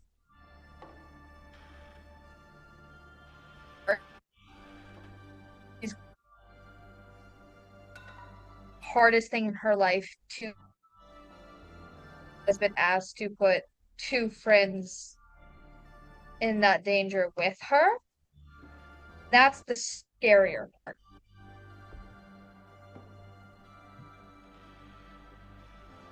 And maybe, the balance between Bahamut and the balance between Cord. And you know what? Maybe that's a big thing that Tal'Dorei is trying to figure out, right? The difference between attack and the difference between defense. Cord doesn't have so many qualms about putting people in danger. Maybe that's the hardest part of the faith for you.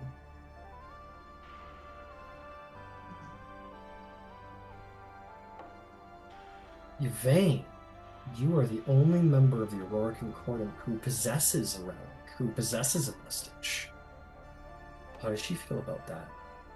How is she connecting with her vestige?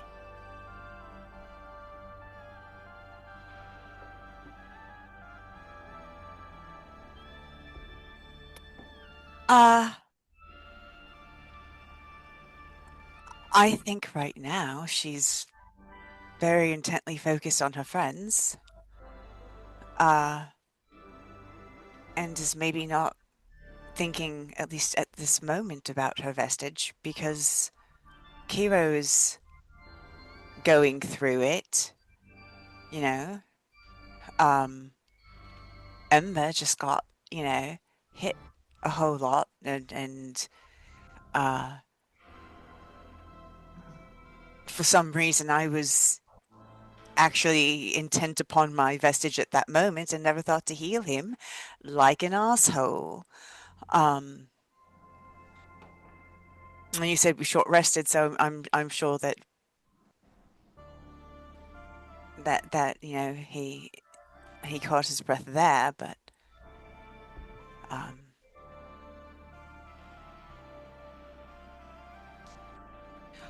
honestly, if there's anything, because she's wearing a vestige with everyone's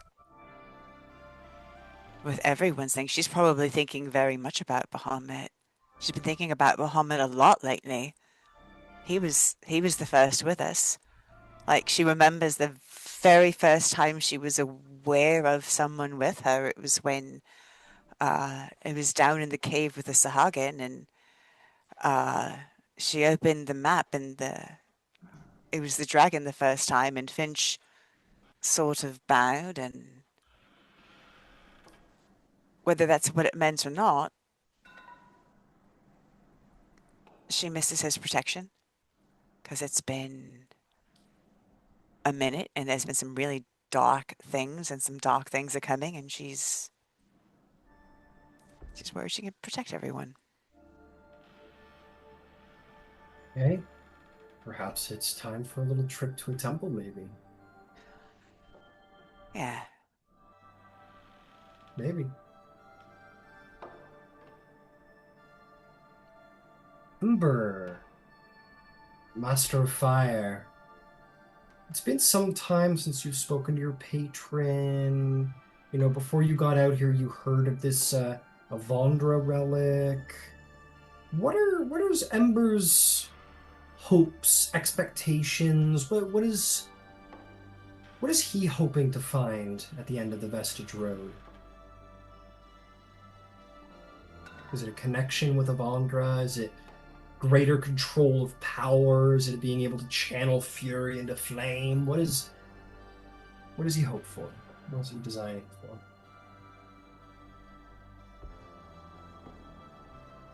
Balance.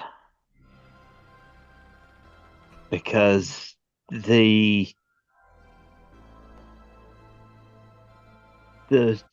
more change you can be acceptant of it, but it is always something that you have to go through, and it's almost always painful. Fire is the most elemental of change. And to find a balance between that acceptance and I don't want to necessarily say the fury, but that burning desire, not necessarily for power, but to make things your own, to have control of that change. Finding the balance between that acceptance and the control is what Ember is hoping to get. Fair enough. Absolutely. Lastly, Cederic. Cederic, you are clearly a potent warrior. You've heard a little of this armor. Maybe it's for you. Maybe it's more for Vagoth. Maybe, who knows? What does Cedric think? What is Cedric hoping for?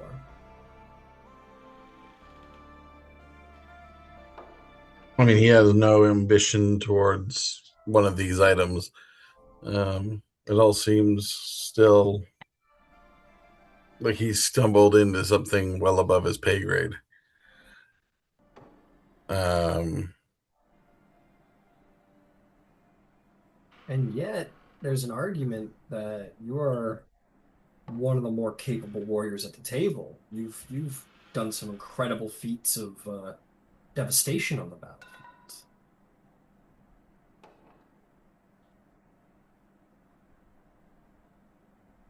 Having spent his adult life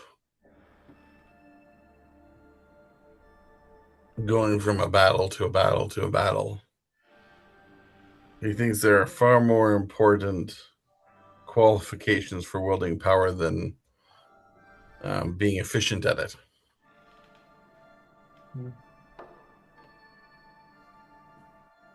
But you believe you do not have these qualities? He certainly isn't interested in having the responsibility of it. Fair enough. Fair enough. Very, very fair.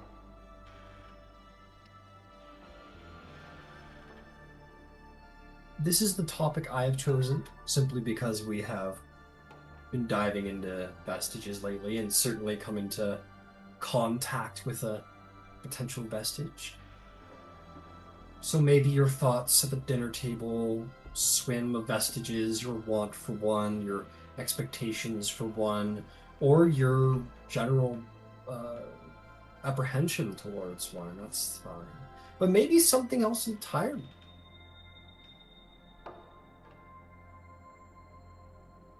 Maybe you all sit quietly and think of these things. maybe you share your thoughts and feelings. Would anyone share what they've been? Anyone have anything to do or share at the dinner table?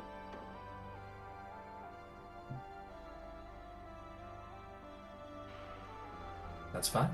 It's totally cool. You all sit quietly. It's been a day. And Kirill was the first to leave the table. Kirill, where are you headed? I think she stops by the room to kind of drop most of her stuff. Is there a window in the room that she's in? Pardon? Is there a window in the room that she's staying in? Yeah, absolutely. Is it open? You can open it. This is gonna sound so bad. How many floors up is the roof? Not far. I'm gonna say this is like a 2-story building. Still open the window and snap and summon Phantom and have him kind of hang on the windowsill and kind of tell him just to come and get her when everyone else eventually comes up from dinner. But she'll swing out of the window, or I'm assuming they're on the second floor, and she'll try to climb up to the roof. Yeah. Just because it's the model I've picked, I'm gonna say it's a 3-story floor. Not that it matters too much. Make me a very simple athletics or acrobatics check to make the climb. Nothing too difficult.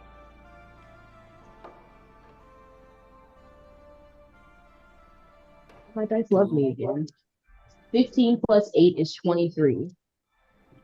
Easy enough, hardcore parkour. Fucking jump up there. You like climb past the window. You're like, oh shit! I shouldn't have seen that.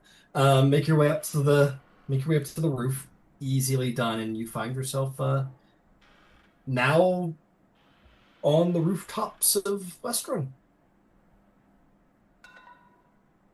Is there shouldn't need to tell me. She'll find like a flat part of the roof to lay out on. And I think she kind of sits on it for a minute and summons the trident and holds it in her lap like she did in the caves and kind of stares up at the sky. And then slowly kind of lays back so she's staring up at the moon. And with the trident in her lap, she'll grab onto the she has a symbol of the Raven Queen. I think Alistair gave it to her in Nice. Shadera, a Nightmare ago. she'll grab onto that, and as she's looking up at the moon, kind of half praying and half talking to the Raven Queen for the first time in probably a long time, she apologizes, and then there's this kind of hesitation, and then she asks, she's like, am I still the right person for this? Are you sure you still want me? Processing everything and going back and realizing how she felt in the cave. Thinking back on it now, it scares her. Because she recognized the person that she turned into, and she has tried, both before she lost her memories and since she's gotten them back, to not be that person. Because that person doesn't know when to stop or why to stop, or they don't want to. And that's not who she wants to be anymore. And that person doesn't need a vestige in their hand. That person doesn't need the kind of power that comes with the path that she's walking on. And so I think it causes her to question, am I the right person for this? Because jokingly, I grabbed onto the sword not thinking anything would happen, and I almost killed one of my best friends. That's not... People that are heroes don't do that. Now, for all of us here, I'm sure it's very hard to imagine being in like a sword fight. But I'm not talking about like a sparring match, like a battle to the death. like life and limb. You're trying to kill that person, and they're trying to kill you.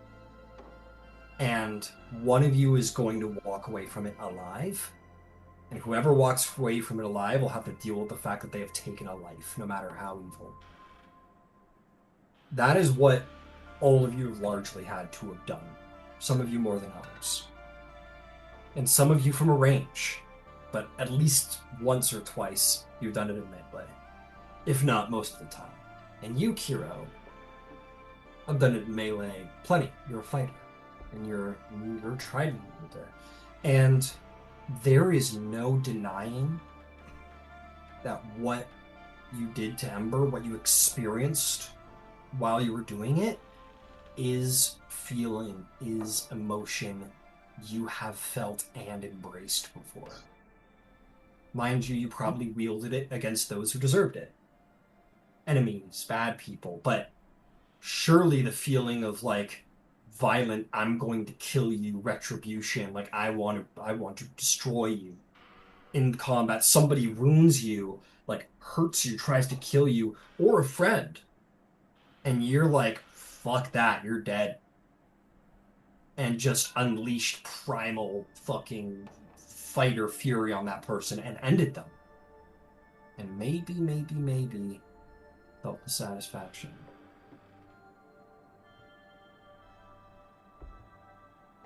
Just experienced it more potently, so that's always been there. And that's the Ruiner. And more accurately, I think the thing that scares her is, like you said, she's felt it before and she's not said no. She's felt it before and she's fed into it before.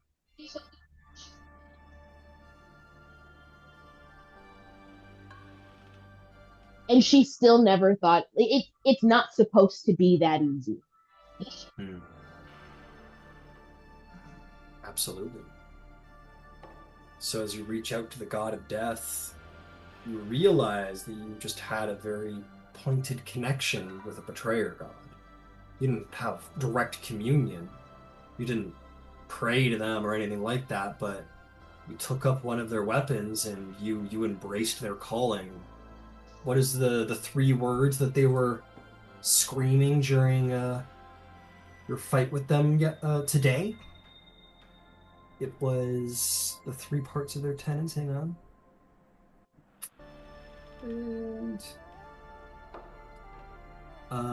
ruin, ravage, kill. It's scary to taste the dark, but it also kind of feels good. Maybe.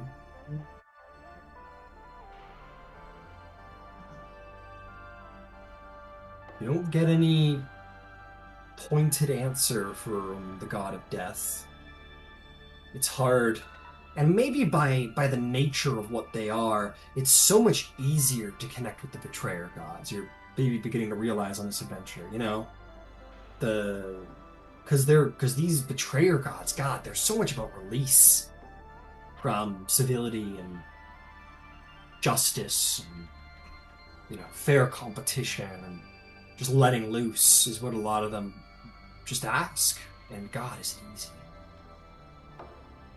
to seek out goodness?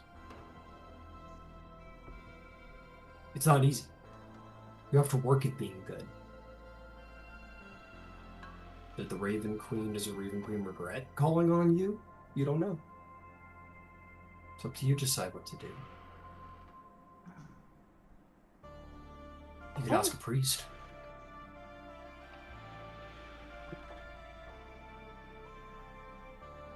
I think she stays looking at the moon until, honestly, probably until Phantom comes and gets her.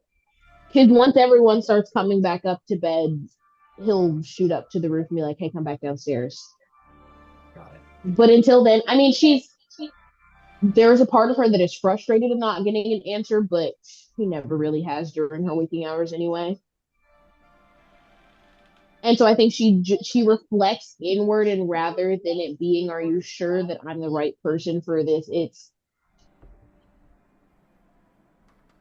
are you sure that if this is the road that you go down, that is a door you can close and never open again? Hmm. Because up until today, you were sure it was closed. It's not. And it scared her how easy it was for that door to pop back open again.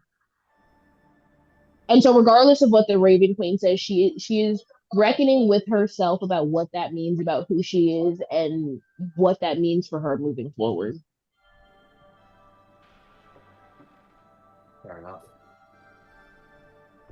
There are ways in Exandria to more directly connect with gods, and those are usually through priests. You know, at least 2 priests in Westruun, if you had a mind to be more direct in your communication.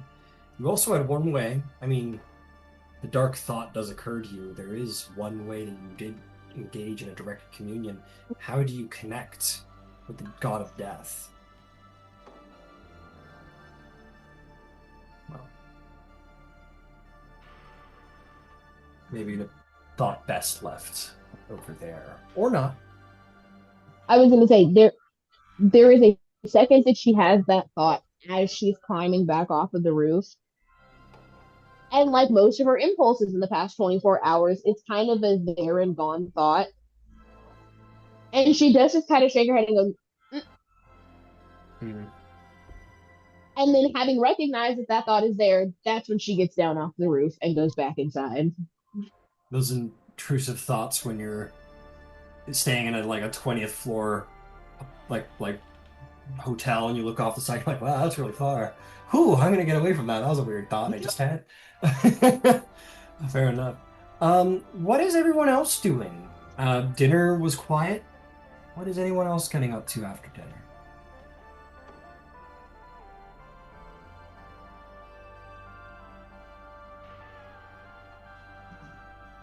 Bath and bed and clean up. Fair. Fair. Have a nice bath. Get into give the workers bring up some hot bath water, and you have a nice, yeah, a nice-ish bath at an inn. But it's hot. And there's soap, and it's nice to have some privacy. And then you find your way to bed. Roll me that d20. God, roll a nat one. Come on, roll a nat one. You can do it. I believe in you. You don't need to sleep 20 times to make it Indeed, happen. I can. You did? About this. I'm Yeah, laughing because he's baby. excited. God only knows what's going to happen. All right. So I had things I was Yes. going to do tonight, but I guess I'm not. So there we go. Well, you can do those things before you go to bed. No. All right, you go right to bed. Yeah. We're going to deal with all of that in just a minute. I'm going to just see what everyone else wants to do before we have our long rest. Yes, we are. Fuck. Oh, I'm so excited. I've been waiting for this. I know. I know. Waiting for I this. know. Okay. Lots of people have healing.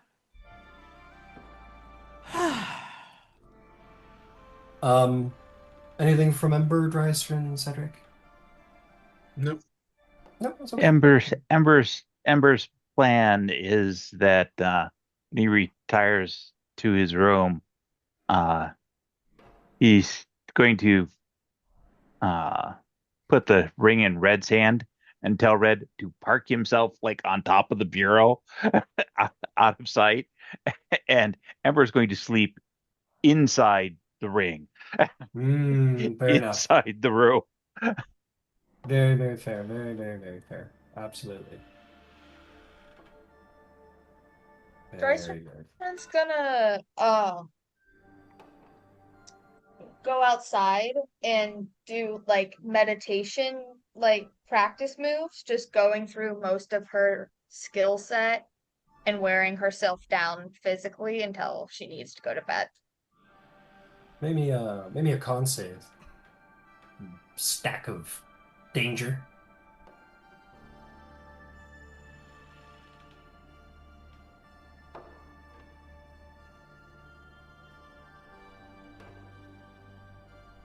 Plus 18 plus 5. 23. It takes a while, Drysrin. It either takes a while or you work yourself very hard. Um, you are perhaps against yourself very well equipped to take on a lot of punishment, I guess. I think I'll say you're out in the yard, you know, going through your motions and whatnot, and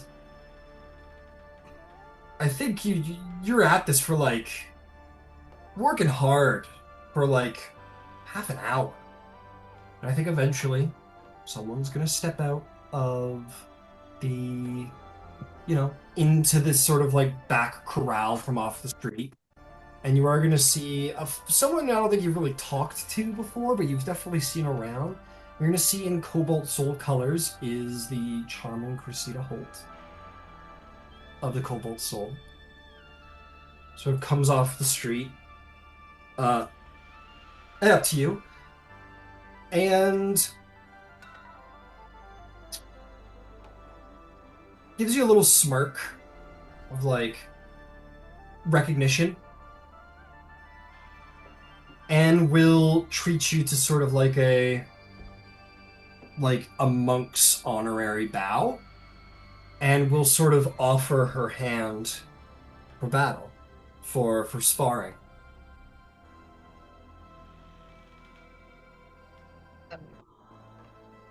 Drysrin will bow and then cue up like probably a form of like open stance because she's so used to using like her breath weapon and stuff first. Probably won't help, but Yeah, fair enough. How would you describe Drysrin's martial arts? I imagine as a follower of Cord, it's probably very aggressive, but you tell me.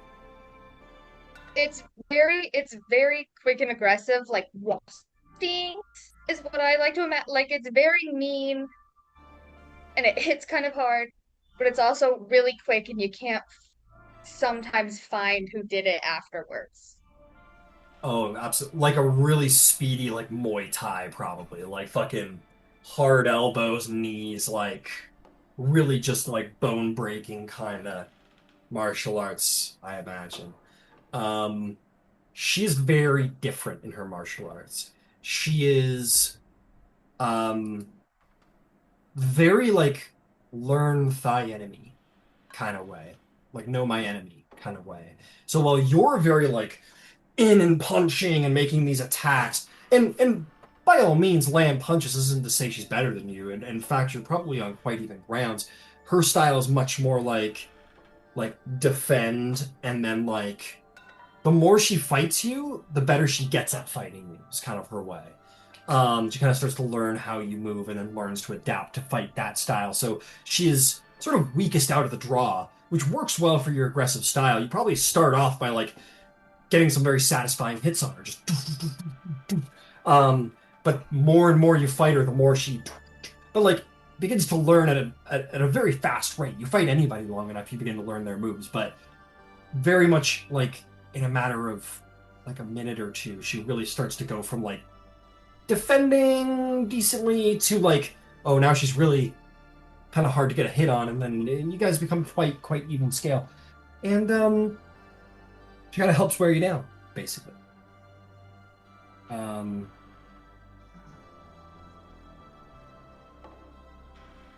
when the fight's over, she'll just kind of look at you and say, that was good. Should do it again. Yeah. I need to catch the breath. Ugh, not giving up has not subtle perks. Ugh. And she's kind of leaning on her knees a little, like kind of. Just, I have me and you not talked too much.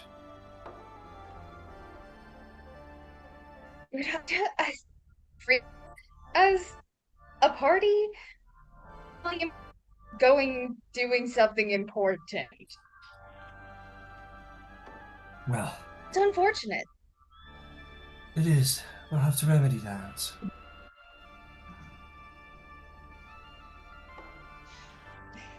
Pleasure. Well,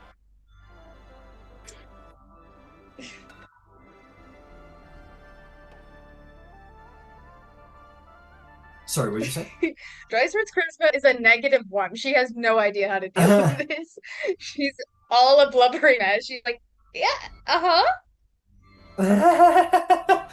she just Miss Holt just kind of smiles and she says, I'm sure I'll see you tomorrow. It was good fighting with you. Good night. And she'll just pay you a goodbye and you probably leave with a stupid, come on. With your -1 charisma. Should have said something. For sure. Incredible. She'll insight the situation later. Fair enough. Yvaine, it's time. Are you ready? No, but okay. You sleep. There's a woman. She stands in the dark. She stands quite rigidly. Tight. Like someone who is facing down great danger.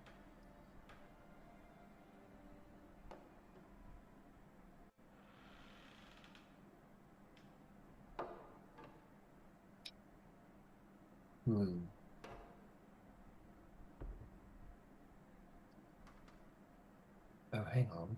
Sorry, I was looking at the wrong. Give me a second, I apologize. I was looking at the wrong piece of it. Here it is. Nonetheless, rigidly. And then the air sort of ripples as a great shape in the dark somewhat takes form, though also very difficult to see, but it's very come on, what is it? But it's big. And you hear a voice you've never heard before, but a voice that is like a secret that should have never been told. It's icy. A little shrill. You've come crawling back. How delicious. The woman says, I'm not here for you. You recognize that voice immediately. That is your mother.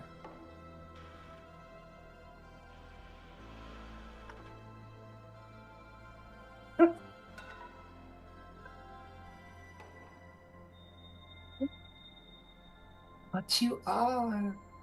No one calls for the Spider Queen unless they wish to be caught. And as the great creature comes forth, you recognize the massive spider body and elegant, beautiful, silk-web dressed drow body attached to the top. And as it moves, you begin to see what was invisible a moment ago just moves ever so slightly to tell you that there are 100 silver thin lines of web everywhere. Your mother says, I want protection. Lolth tilts her head. For yourself? How quaint. I thought you were done with bargains. Your mother shakes her head. It's not for me. It's for my daughter. Lolth freezes.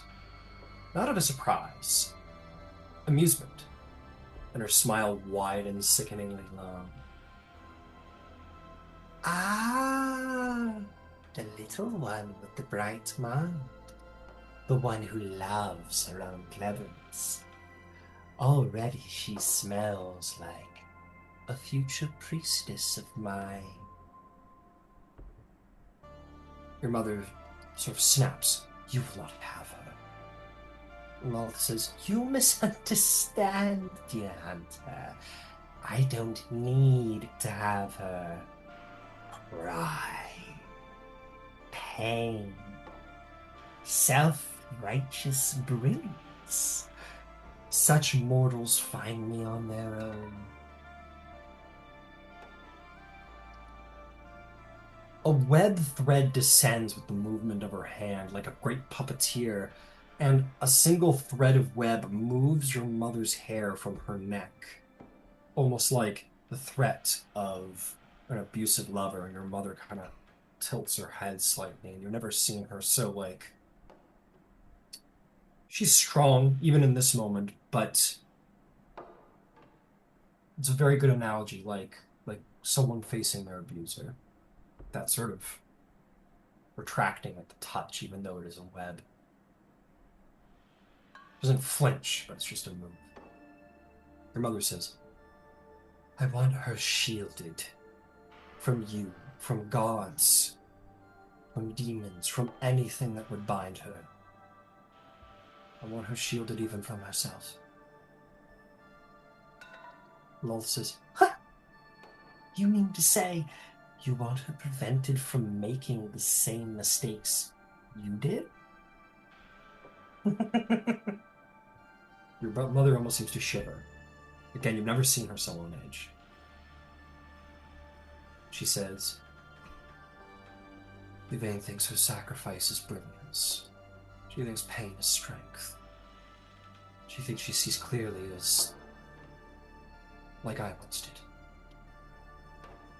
Wolf seems to prowl around her now, like a great beast surrounding its prey, preparing for the kill. "And you come to me for protection? Oh, my sweet runaway.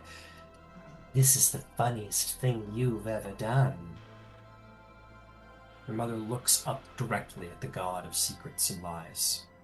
"Name your price."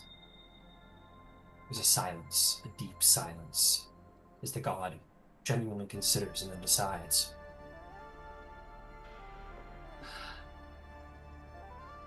"I will weave threads around her soul that no demon or deity can grasp. I will nullify any pact she tries to forge. I will pull her back from the jaws of any fiend who dares to bargain with her.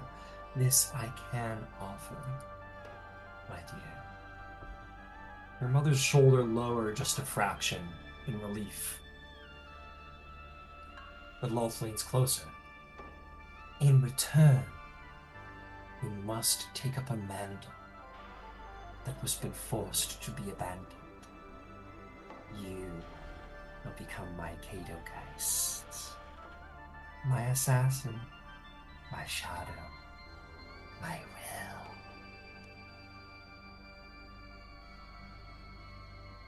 Your mother seems to go cold.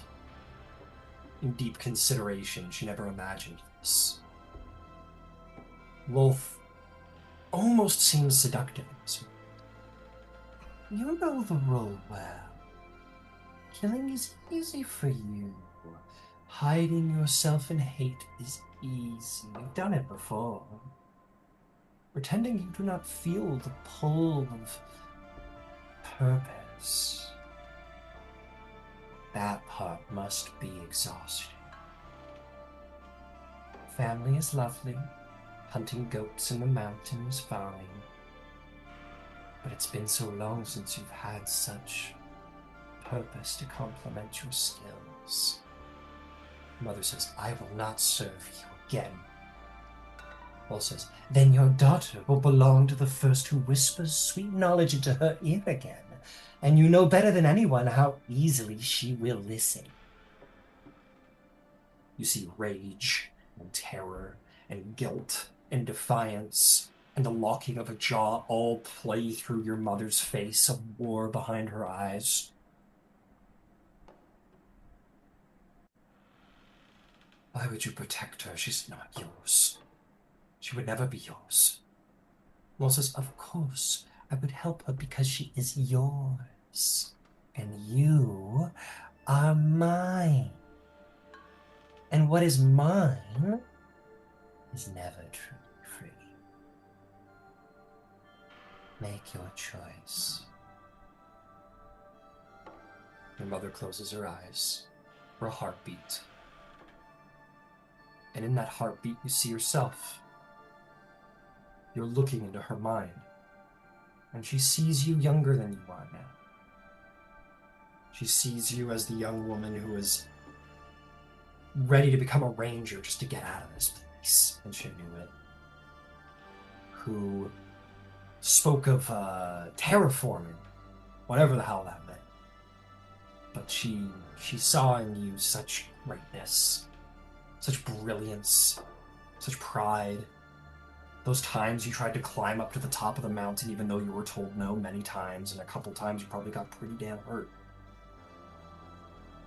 Reckless.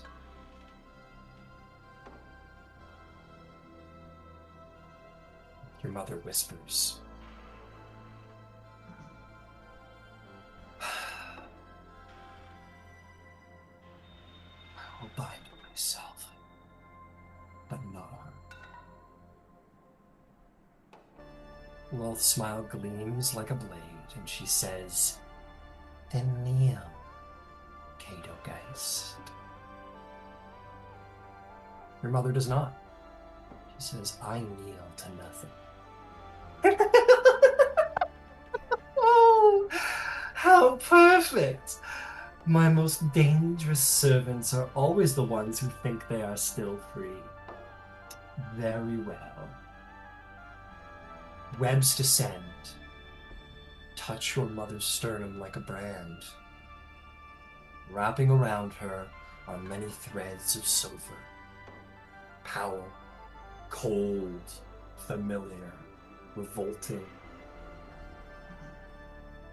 Rushing up her spine are all of these feelings of something she detests to become, but for something that she loves.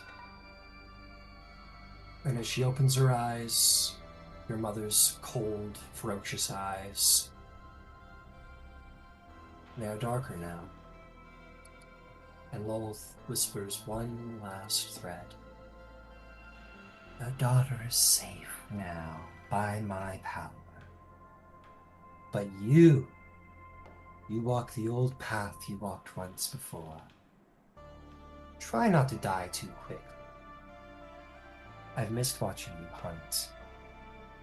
And you can't die, but it would still hurt when it happened. Good luck, Caedogeist. She recedes into blackness, leaving your mother alone, wrapped in silver silk, armed, deadly, set loose, bound, and shaking with the weight of sacrifice. Not for power, not for ambition, but for a mother's love. And that is where we'll end the session.